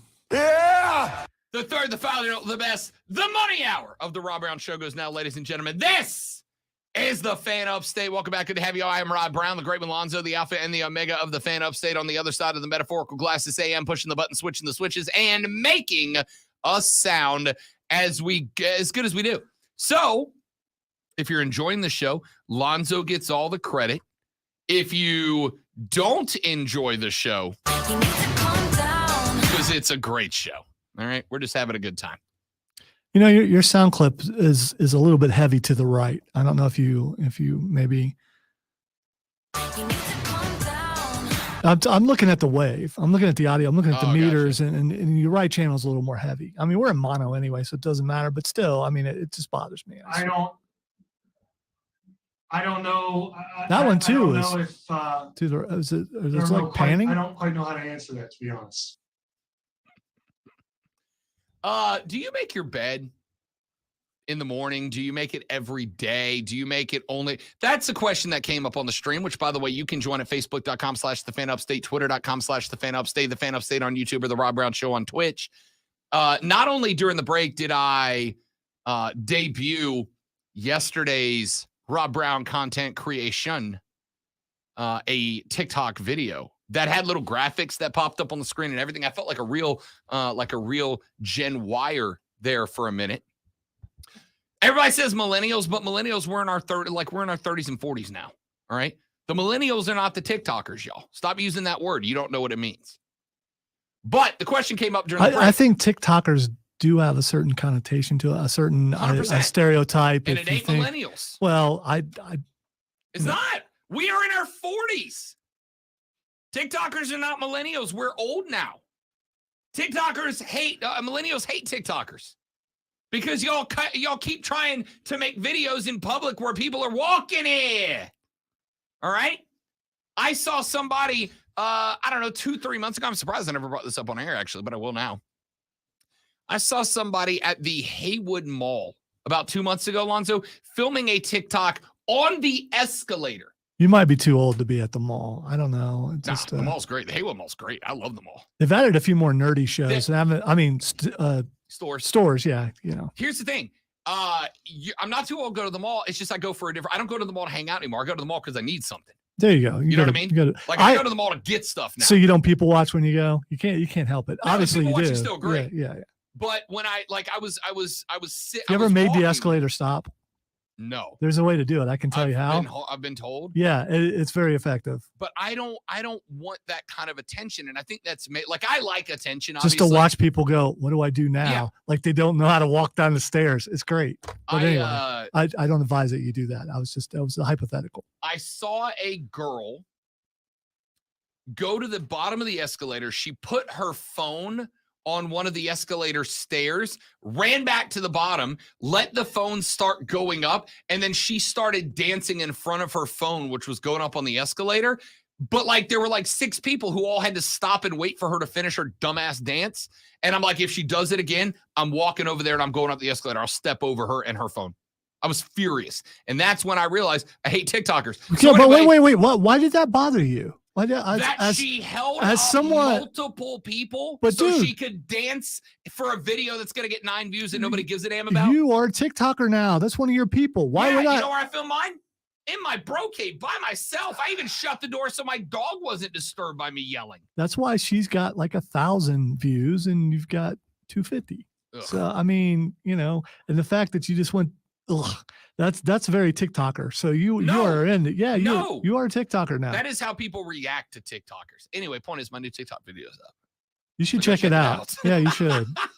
Where would they find that TikTok video? Ron? Well, actually, if you're not on TikTok, which you should not be, no one should be on that platform.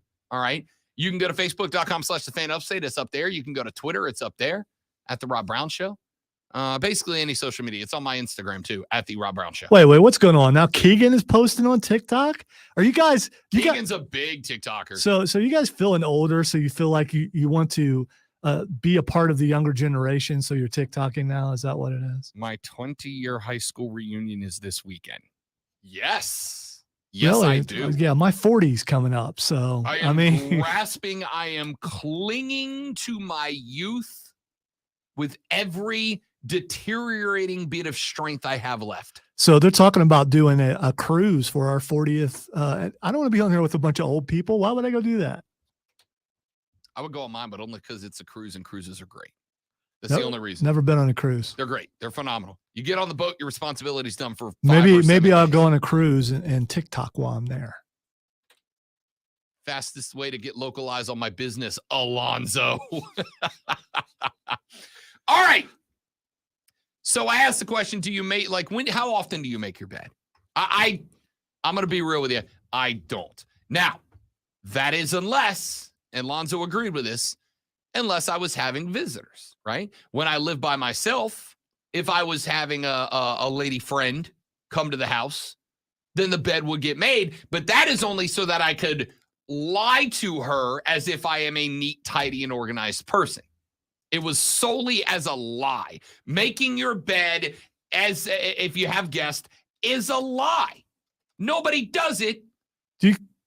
2 on a Tuesday. Do you well, you know, I'm being consistent with what I'm being. Yeah, I respect that. If your mom or family are coming, do you consider them guests? Wait, hit the glass. Hit the glass. It's glass time. Oh no, I bet this is about Aaron Rodgers.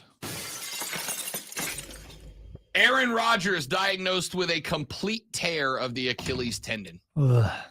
So he gone. Done for the year for certain, and I would imagine that's got to be a wrap on the career. What a crap way to go out. 5 plays for the Jets, and he's done. Woof. The MRI confirmed the torn Achilles for Aaron Rodgers this season is officially over. So the highlights of Aaron Rodgers' career with the Jets are basically going to be him running on the field with a flag. And that's it. That's the highlights. That's it. It's the whole highlight. So once again, Brett Favre greater than Aaron Rodgers. That's a hell of an effort right there, buddy. Hell of an effort right there. Aaron Rodgers done, and I'm not gonna lie, dude. Like, I was following this story because of the Jets fans, right? Like, I was following the story as a football analyst because I was curious what the Jets football team was going to look like with A-Rod of the football persuasion playing their starting quarterback role. And of course, that's interesting to me. As a football fan. I was following the story more closely because of the Jets fans. Now, I don't particularly have love in my heart for the Jets fans or Giants fans, except Chris, or actually I do like the Bills fans. Big city programs, Philly, Chicago. Wait, the Bills have fans? New York. Bills, yeah. Really? There's a whole club of them that meets over on Woodruff Road on game day. Haven't seen them today. Yeah. I wonder why. Yeah, they're quiet today, but they do exist. I got love in my heart for a lot of NFL teams. I got none for the big city teams. San Francisco, Chicago, LA, New York, also New York. I don't like them big city teams. I don't, because their fans are jerks, by and large. Not all of them, but by and large, their fans are jerks. Whenever I go to, let's see, I've gone to Atlanta, Tampa, Jacksonville, BOA in Charlotte, Houston, New Orleans, obviously. Where else have I been? I almost went to Foxborough. We missed Foxborough. We decided to go to a Yankee Sox game at Fenway instead of Foxborough. Everywhere, man. I've been to a lot of NFL stadiums, and what I can tell you is that almost entirely, the worst NFL fans are in, like, when I say big city, I'm talking about the cities you hear them and you just think big city. New York City, Philadelphia, Chicago, San Francisco. The worst fan, I haven't been to San Francisco, but I have friends who have. And the worst fans are in those cities. Now, partially that is because that's just the attitude of the city, right? Like I cracked up when the lady friend and I went to New York for the first time, because I had told her I had been there in the past when I was a kid, and I remember very clearly. We went to a restaurant with the fam. We went to a restaurant and I asked the waitress for whatever I was drinking, right? And I'm like, ma'am, can I please have a refill of blah, blah, blah? And she just looks at me like I was a lunatic. I was like 8. Looked at me like I was a lunatic. And then later on, I was like, I don't remember if I asked her, my mom asked her, but somebody was like, hey, is everything okay? Like, you're giving us a look. And she's like, yeah, I don't understand why y'all are being so nice. Like, that's just the mindset, right? It's just, that's not part of it's not part of the culture. So you were suspicious. She was suspicious of you because you were nice. You're up to something. It was odd. Yeah, it was odd. And so the fiance was telling me a story about how a couple of years back, she and her mom went to New York for a weekend, for a Christmas weekend, actually. And she, when stepping off of a curb in Times Square, she slipped and she fell into the street. And she said there were like 9 New Yorkers who all just like rushed over, and one of them stopped the traffic in Times Square, and like the rest of them helped her up and got her back on the sidewalk. They're like, are you good? Yeah, I'm good. All right. And walked off. So it's kind of this thing of nobody's really a jerk. It's just like the whole concept of being polite to strangers isn't there because there's just so many people. If you took a minute to be polite to everyone you met, you'd never get anything done. You know what? I saw that happen, and I see it happen daily on the road when you're polite and letting people out and letting people out and letting people out. Stop it. Yeah, no, 100%. It's ridiculous. So when we went up there back in March, which was the trip I proposed on, when we went up there back in March, we went to a restaurant before we went to see the Phantom of the Opera on Broadway before it left. And we went to a restaurant before we went to the play. And we had to walk like 3 blocks to get to the restaurant, which is not a big deal. Except for we're walking, and I'm walking down the sidewalk, and not once but twice in front of us, Lonzo, there were like groups of 3 and 4 people who were just meandering around. And I realized these people in New York, they live here.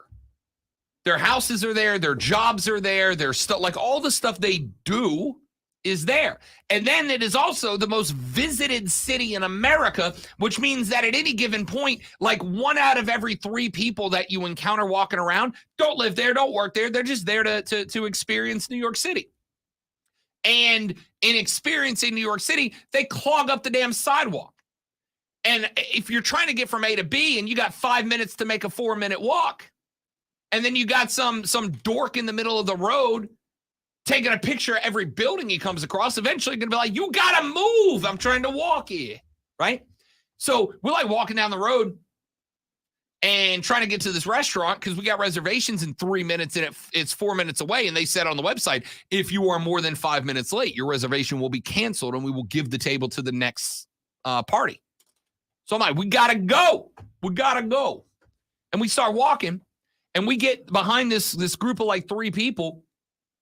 And they're just taking their time. So I grab her by the hand and I push through them. I'm like, hey, excuse me. And I just go through. And she's like, I can't believe you did that. And I'm like, we are in a hurry. We got to get. And then like a block later, the same thing happens again. And this time I grab her by the hand. We go around the right side of these people. The guy like spins, he bumps me. And apparently, and I don't recall this, but apparently I just went, ugh, and kept going. Right? I literally turned into a New Yorker and I got it. I understood. So that's part of it. But once you adopt that in your day-to-day life all the time, it kind of becomes your personality. And so if you go to a game, it's a stadium full of people who every day have their day-to-day interrupted by people who are joyriding around them. And the frustration and the lack of patience that comes with that translates over to the football field.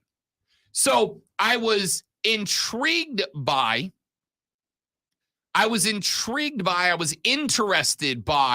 watching the interactions of the Jets fans who for the first time since Vinny Testaverde back in the day felt like, oh, we got a shot. We got Aaron Rodgers, huh? Like we gonna do something. I don't know why every New Yorker talks like that. Just like every Pac-12 fan talks like this, bro. Because you went from Vinny to, I mean, when you think it was Vinny Testaverde. Huh? There you go. The greatest quarterback in Jets history. And then over here, that's not true. That's Willie Joe. But over here, you got Aaron Rodgers. He is going to be the savior of the New York Jets. He's going to lead us to the promised land. New Jersey will never be the same. You understand? And then he makes it 5 snaps and tears his Achilles. Ruptures the entire Achilles, which is a season-ending injury. And now I'm like just as interested, but now in like a macabre way, you know? Like I'm just as interested, but now in a terrible. I am interested in watching the Jets the way that I'm interested in watching serial killer documentaries. They're already dead. It's already over. I can't do nothing about it, but I'm really intrigued as to how they died and why. Sorry, Whitney Houston's song "One Moment in Time" just popped into my head, and I'm picturing Aaron running out with the flag to that, and then it's over. It's over. I am bringing the same energy to the New York Jets as I brought to the Murdoch trial. The Murdoch trial, the fiance and I were sitting down every night with popcorn and wine, watching this thing like it was the damn Super Bowl of court cases. And we're breaking down evidence and Well, it was there, and there was this shot fired, and then it was from this angle, and there was that footprint. And if the footprint's there and the angle was from here, it had to be somebody who was there. I turned into freaking Horatio from CSI Miami. I was the world's leading murder forensics guy So you would, during that trial. You would pick the Florida one, wouldn't you? Oh, yeah. Well, Horatio was the best because of the Ray-Bans on when he made puns and then put on Ray-Bans. That's incredible. What a character. That is character, man. That's a character. I am now bringing that same energy to this Jets team. They're already dead. There's nothing anyone can do to bring them back at this point. But you better be damn sure I am very interested in watching it all play out now that it already has. This is like there is a network that shall remain nameless that I will not give a penny to that currently has the first sit-down interview with Buster Murdoch, the son of Alec Murdoch, the guy who's in jail for murdering his other son and his wife. And they did the first sit-down interview with Buster. And there's part of me that's like, what if I subscribe to that network for one single month just to watch that? Because I'm intrigued in the impact that this trial and this crime had on an entire community. I am intrigued. You know, there's some people around here who probably could have helped you out with that. I'm sure. I'm just I don't want saying. any involvement with it directly. I want to watch it on my big screen from a distance so that everyone involved doesn't know I freaking exist. And I want to do that with the Jets now. Now that the Jets' hopes and dreams have died alongside Aaron Rodgers' Achilles, I want to watch the play out, the ramifications. It is the most interesting story now in the NFL, and it has to do with a team that is going to finish 6-12. So now I'm hearing Alfred saying some people just want to watch the world burn, and you're one of those people. You're telling me you're uninterested in watching how the Jets fans take this? Are you telling me that you weren't intrigued by what Mike Green? I thought Greenberg today was going to come in like scraggly, bags under his eyes, his hair all messy. You mean like he looked near the end of the Mike and Mike run? Yes. You mean that look? Yes. I thought Greeny was going to come in today with like raggedy hair, a 7 o'clock shadow, a green tattered beard, or a green tattered robe with nothing underneath it, and some fuzzy slippers, drinking coffee, but unable to pronounce the word. Hey, welcome show. Let's talk about. All right, so you're watching for the failure. Maybe I'm watching to see the redemption story of young Zach. Suddenly, under the tutelage of the great Aaron Rodgers, he becomes something he never thought he could be, and that's a playoff winning quarterback. Yeah, let's go with that. I hope you're right. In a weird way, I am pulling for Zach Wilson. I am pulling for Zach Wilson because A, football, and because B, hello, ladies. His story's incredible. All right? I am pulling for Zach Wilson. But you're going to tell me that in an off season where they brought in Aaron Rodgers to take all the first team snaps, Zach Wilson now, because Aaron Rodgers, who may or may not be willing to tutor. They're paying $85 million for a damn tutor. That's incredible. $85 million tutor. So, Zach, you better put it together, dog. I hope that Aaron Rodgers stays there and is on the bench and is helping Zach out every day, every game. They show him on the bench, talking to him, and you just start seeing him turn things around and become what the Jets saw in him when they first drafted him. I think that would be great. Again, I'm pulling for it. I hope you're right. I would love Zach Wilson to be able to, at the end of the year, double bird the haters on his way out to his first playoff start. I'm all in. I think it'd be incredible. I can't wait. But he couldn't do it last year as a first-round draft pick that they catered everything towards, but he's going to do it this year after an off-season where he didn't take anything but second and third string reps behind Aaron Rodgers and then got thrown into the heat of battle 4 plays into that game. Nope. Ain't going to happen. So, I hope it does. but it ain't going to happen. I will be watching to see what the ramifications are. It's going to be incredible. How long does Hard Knocks go? Is it done? I think so. I think I think they're doing two. I think they're doing a preseason and then an in-season. Which at this point, I don't know where in-season Hard Knocks is. But if I'm the NFL, I'm like, hey guys, pack it all back up. You're heading back to New Jersey. Yeah, no, for sure. Yeah, nope. You saw it. We saw it. Your plane tickets will be in your email inbox. I need you on the next flight to New Jersey. Like yesterday. Like now, like today, like now. Send it back now. Gotta watch it. Gotta see it. All right. Aaron Rodgers is indeed done for the year. MRI has confirmed that he is working on a ruptured Achilles tendon. And while I am not a doctor, nor did I stay in a Holiday Inn Express last night, he's done for the season.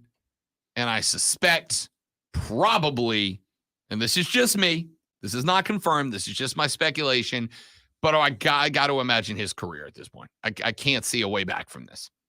Let's take a break. When we come back, you know what we haven't talked about yet? Panther football. Let's do that. My name is Rob Brown. The great one Lonzo's on the board. And you're awesome. Thanks for being here. The Rob Brown Show's on your radio. It's the Fan Upstate. All right, guys. Got a live read. Stay right there. We'll be right back. Don't go anywhere.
Visit foundersfcu.com to see if you qualify for membership. Relax. Go Rebels.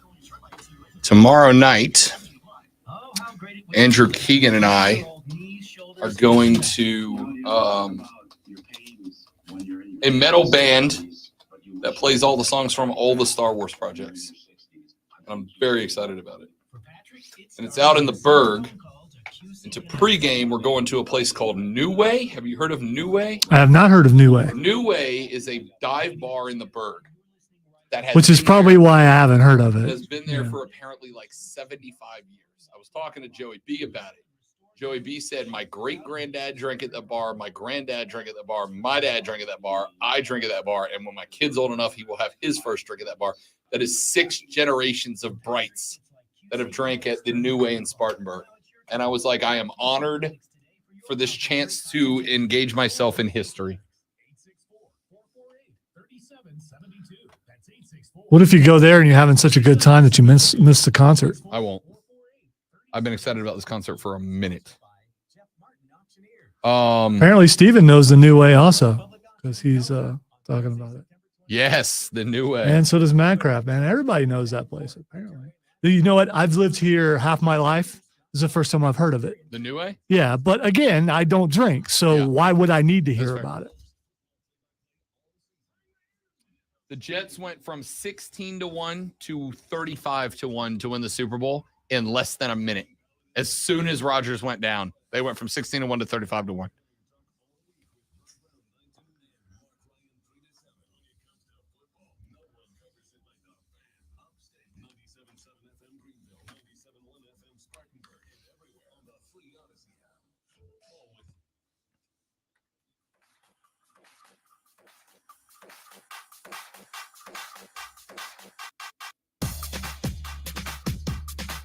So let's talk Panther football here for just a minute. Coming up on Thursday, we'll be joined by Rashad Beard, host of the Panther Nation podcast. We'll catch up with Shad. Let's start with the performance of one Bryce Young. First off, that dude is not saying short. He's just not. That dude's saying too sweat. It's saying too short. I mean, maybe he thinks he is. Play it one more time. Yeah, he's playing sweat. It says short, man. I guess you don't. You're not down with the rap game, and you don't get the lingo. Anybody but me here's too sweat, not too short. By the way, when I played this yesterday, there were several people on there who knew who it was. I'm not saying it's not who it is, and I'm not saying he's not saying, but it sounds like he's saying too sweat. So should I pull this and find something that specifically says short in a way that you understand it? You know, I'm trying to reach out to a different demographic. No, I mean, it's your clip. I'm not mad about it.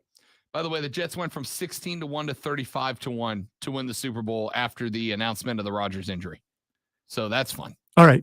Even though he might get angry about it, if Rashad doesn't recognize that clip, then I'll get rid of it. Respect. All right. So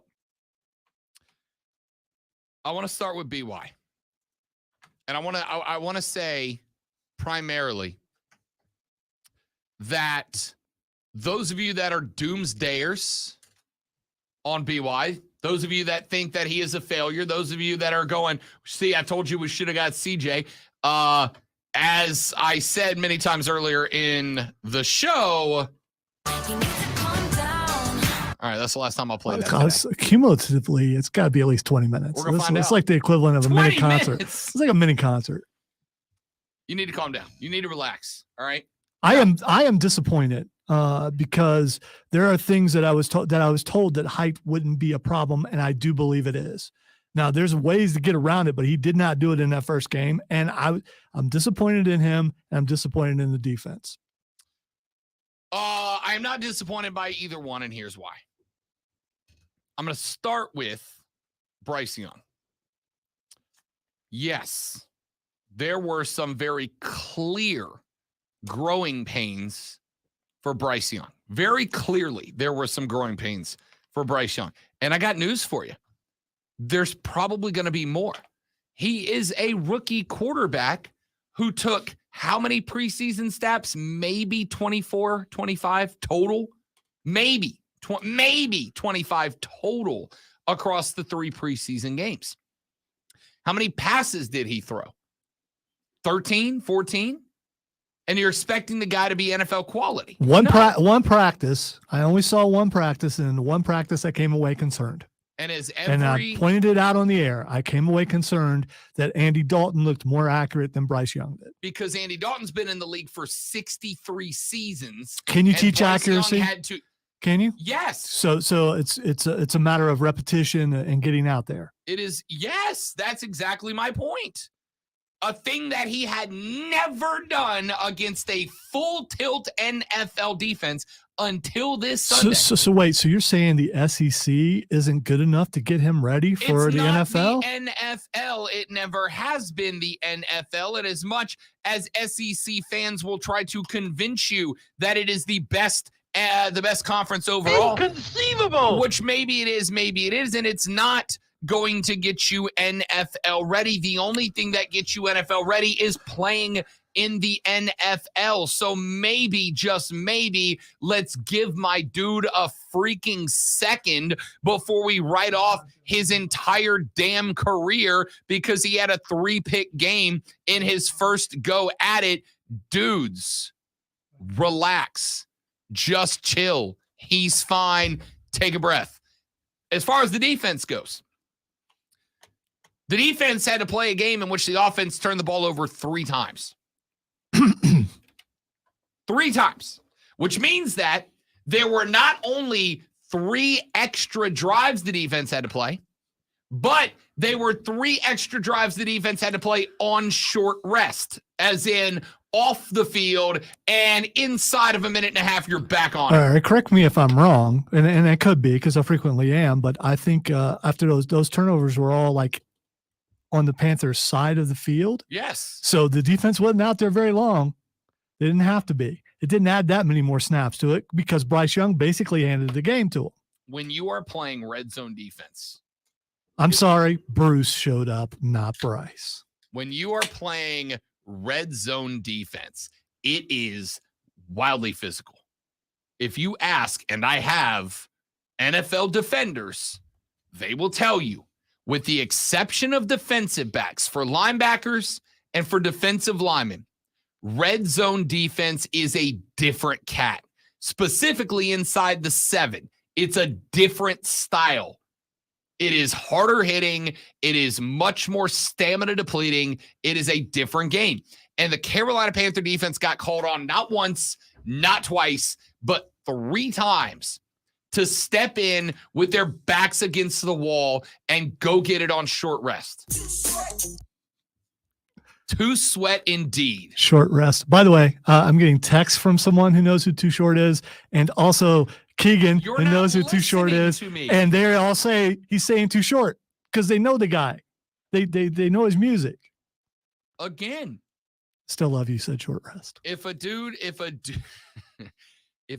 paints a picture of the Eiffel Tower and tells me that it's the Empire State Building just because he painted it, don't make him right. All right. Once again, analogy doesn't apply to this situation. You just can't hear what they're saying. Maybe and that's so. it's another sign of age. Maybe so. Possibly. So. Why does that shirt not have a top button? It does. It's just on button because that's what the kids do. Oh, that was a cool factor. Yeah. Okay, my bad. Next thing, I'm getting a bunch of colored beads like all the MLB guys are wearing now. All right. Yeah. I feel like I'm 100% in a. Won't that damage the jersey though? I'm You in don't the want to very do that. early phases of a midlife crisis. I'm convinced. All right. If I show up to the studio and I've traded the rig in for a Corvette, don't judge me. I'm going through. I don't. Right now. Why would anyone go get a sports car? I mean, that's just Fair enough. ridiculous. Fair enough. Let me rephrase that. I will join you. All right. So I'm intrigued by the Doomsdayers. I did not think that of all people, I would be the one stepping in to defend the Carolina Panthers. I did not think of all people, I would be the one stepping in, telling Cats fans, maybe, just maybe, you should settle down a little bit. Isn't part of being a fan also having the doomsday in you when things go wrong? I think it more proves your fandom if you doomsday right away. because, oh man, it's over. That just shows how much emotional clout that you put into this team. So the doomsdayers are probably the true fans. It is not clout. It is clouded. There's a difference. Your judgment is clouded by your fandom. So if that is you and you want to say that you are the biggest fan, because yes, I will say that the people who are in a panic mode right now are likely bigger Panther fans than I. I do not make a secret of it. I am not a Panther fan because I'm like, woo, go Cats. Because that's how people do it. Is that what they sound like? they do? You guys should have seen the hand motions that went with that. I am a Panther fan because if Carolina wins, Rob makes more money. And I am a big fan of getting paid more to do more football. Capitalist. Okay? I'm a big fan of getting paid more. So, with all of that being said, you need to calm down. All right? No.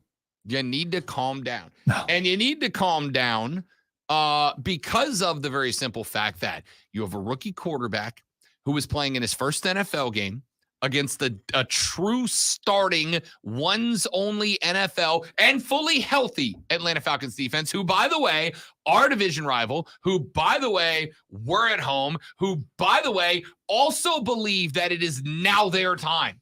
It's not because, again, Desmond Ridder. If I ask you right now, Lonzo, you get to GM the Panthers, and I will offer you the trade straight up, Desmond Ridder for Bryce Young. You taking it? After one game, still no. I'm still not doing that. Of course you're not. Now after 5 games, I might change my mind. You won't. I hope I don't. Won't. I hope you're right. We will revisit this, but you won't. All right? But you won't. So,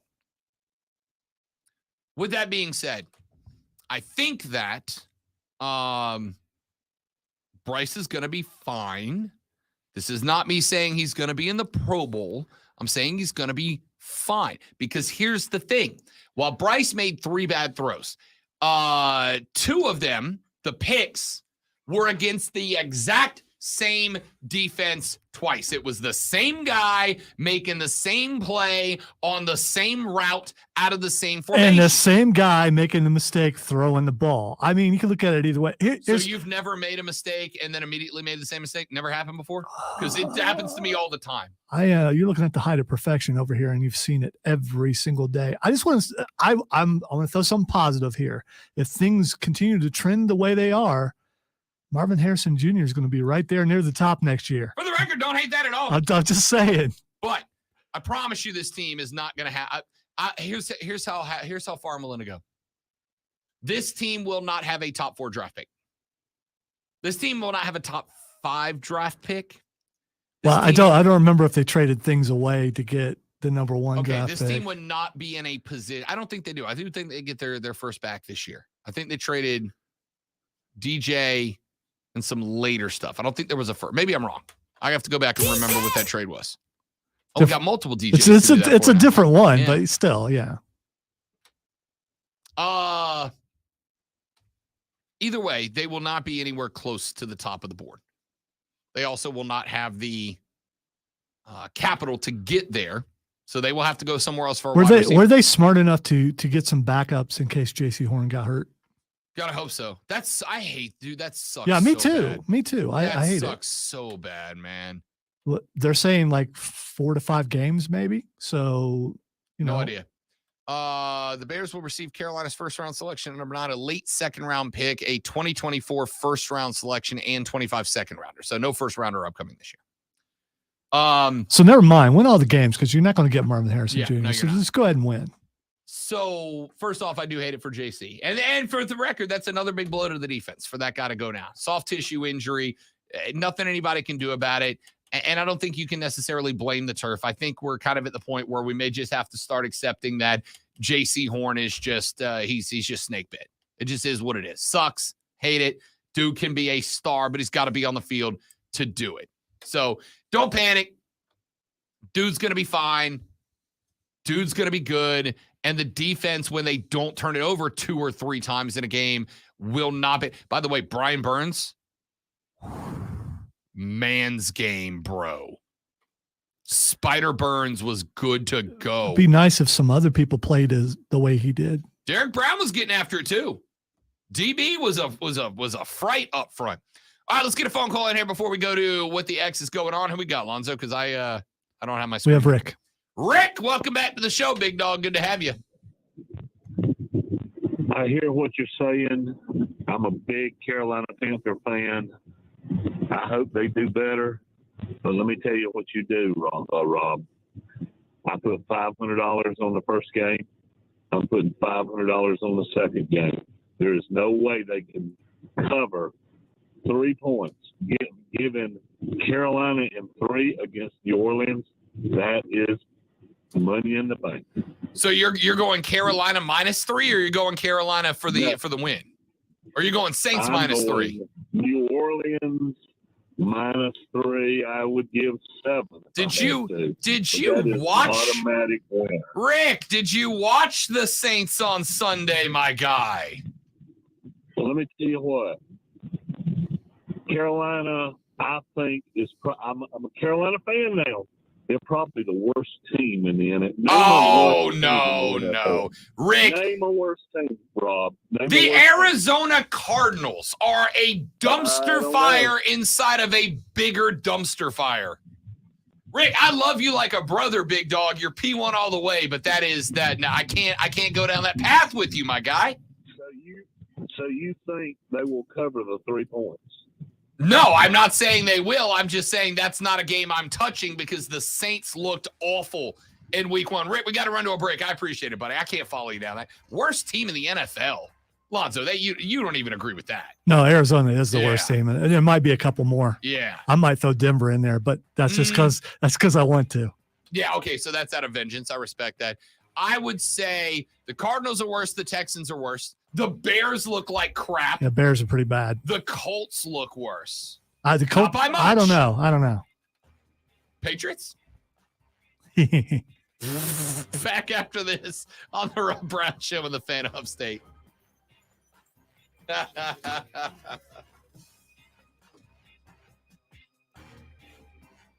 That's still a really cool drop, especially now that he is the longest reigning WWE. The cool one's over here. The one over on the Upstate Pulse where he says he doesn't like me and wants to chop me. He was laughing so hard when I gave him that script to read. It was hysterical. It's funny to have that dude with that like demeanor as a character, and then you get him in that room and you start giving him scripts and he's just laughing like a moron. It was amazing.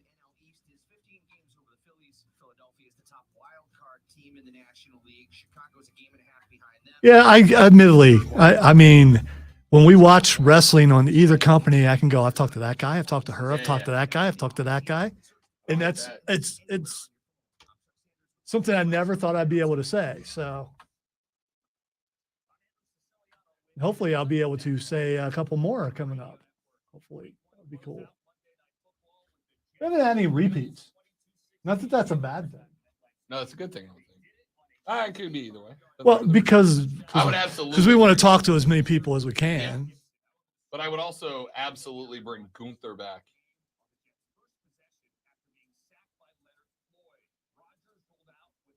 He was so quiet, but when I asked him if he ever made anyone cry, just the look on his face, like, okay, yeah. Don't tell me you don't enjoy your work. Is Kelsey playing this weekend? Do we know yet? It's still being speculated, I believe, last I saw. The plan is to have him ready because it was 10 days between games.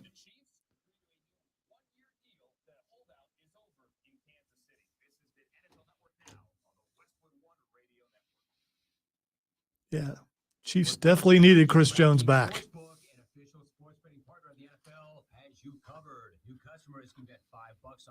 Yep. And when everyone is having to give you that vote of confidence, Kadarius Toney,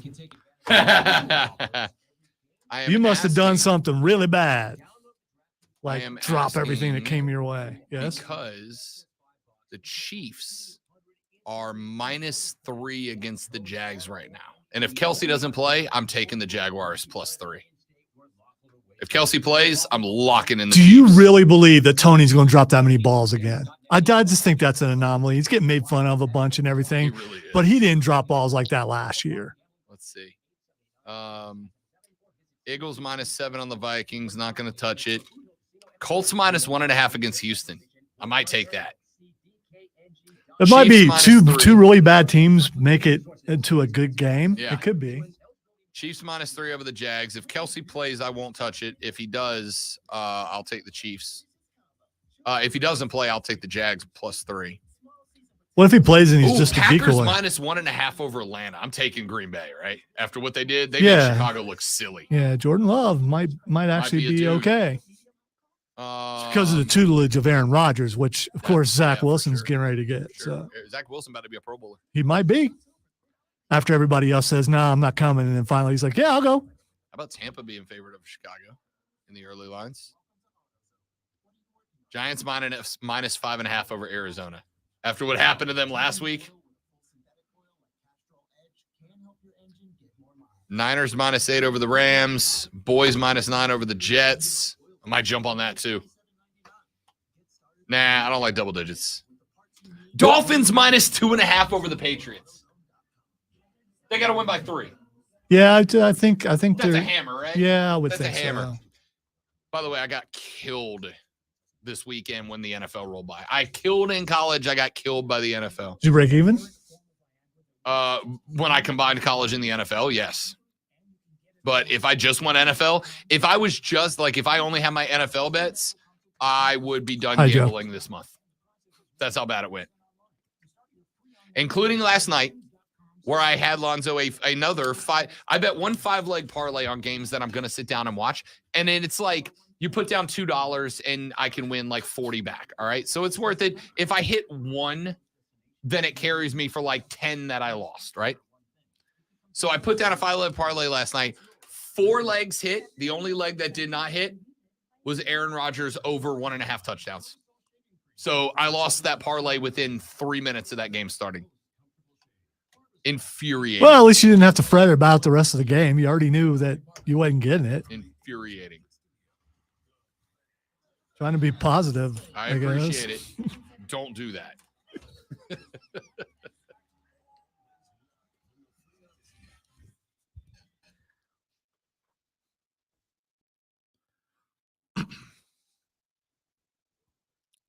All right, time to ask Rob what the X is going on. The first thing that's Xing today, is Andy Dalton. Andy D. Andy Dalton to the Jets. That's why he's trending. People Andy Dalton to the are out there Jets. wondering who the Jets can possibly get because they don't believe that Zach is the man. Maybe relax. Maybe relax. Of course, we know who the number one person who they think they should get is. The recently retired Tim Tebow. Yeah, him. Exactly. Have you seen those workout routine that he does before Dude SEC jumps. today? Dude Yeah, jumps. he had the barbells. I'm like, dude, those. Just every snap's a wildcat snap, baby. I gotta tell you right now, if I'm Carolina, You trading him? yup. I Hell saw yeah. something earlier. I think Can I from get an offensive lineman for him? Hell yeah.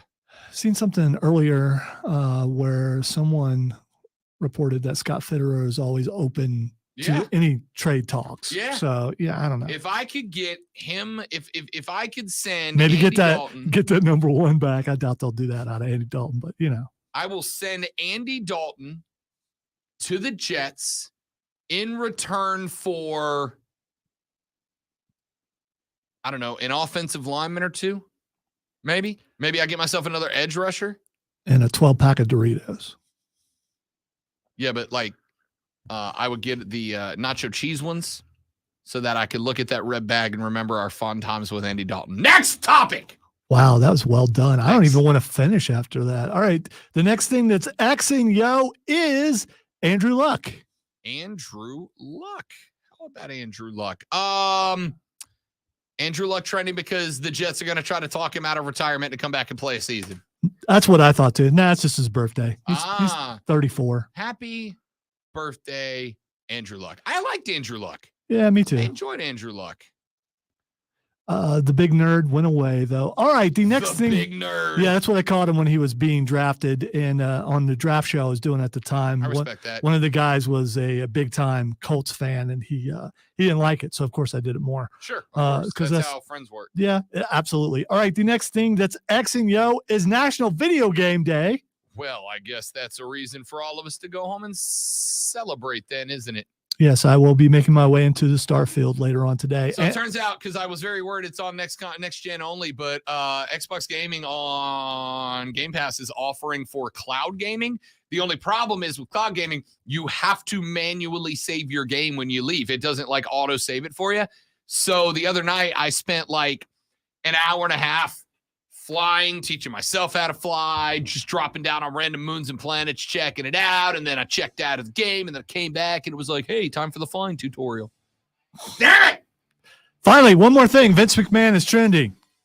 That is because today, ladies and gentlemen, today is the last day that Vincent Kennedy McMahon is in charge. The Endeavor merger has just gone through. Is he going to pardon anybody? I mean, suddenly. I don't know. Never mind. I don't know. It's a wonderful joke, and I appreciate you making it. Ladies and gentlemen, that's it for us. 21-hour break. We're back tomorrow to do it all over again. Hope you have a great rest of your day. Don't drink and drive. I'll punch you in the face. We'll see you back here tomorrow to do it all over again, but better on the Rob Brown Show and the Fan Upstate. Later. Yeah.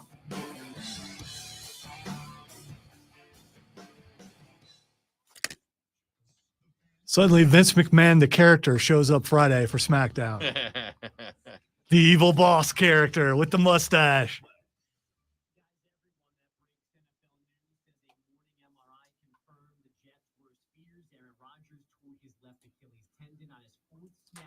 Dun, dun, dun, dun, dun, dun, dun, dun, dun, dun, dun. I spent a good 35 or so minutes talking to the head engineer yesterday about Starfield because, I didn't have access to my computer. And we were talking about several different things, like he was able to get the glitched thing where you can get the best spacesuit in the game by going into the basement. Yeah. Which I could not do. I tried, but I forgot to crouch. So now I got to go back and crouch and try it if they haven't fixed it yet.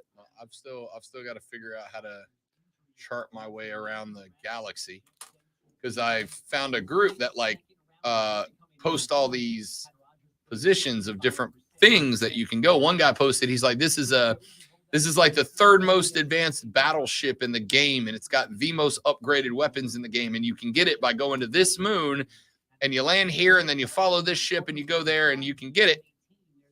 And then I looked at the game and I'm like, I don't know where the hell that is and how to get there.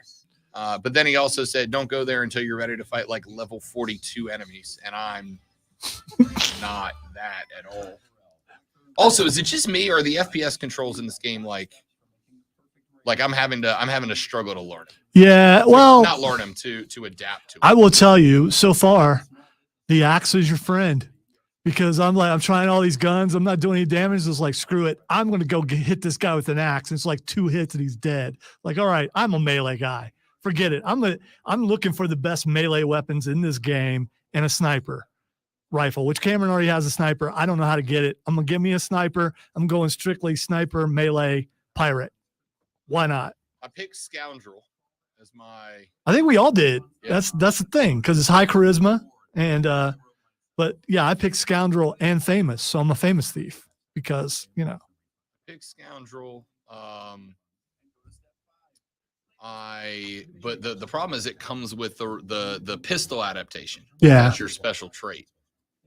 So I started using the pickle. The pickle. What? Might as well be a pickle for as effective as it is. I started using the pick. I almost did it again. The pistol. To blast through the first place you go, the moon, where you got to go talk to the Crimson whatever pirate captain guy. Yeah.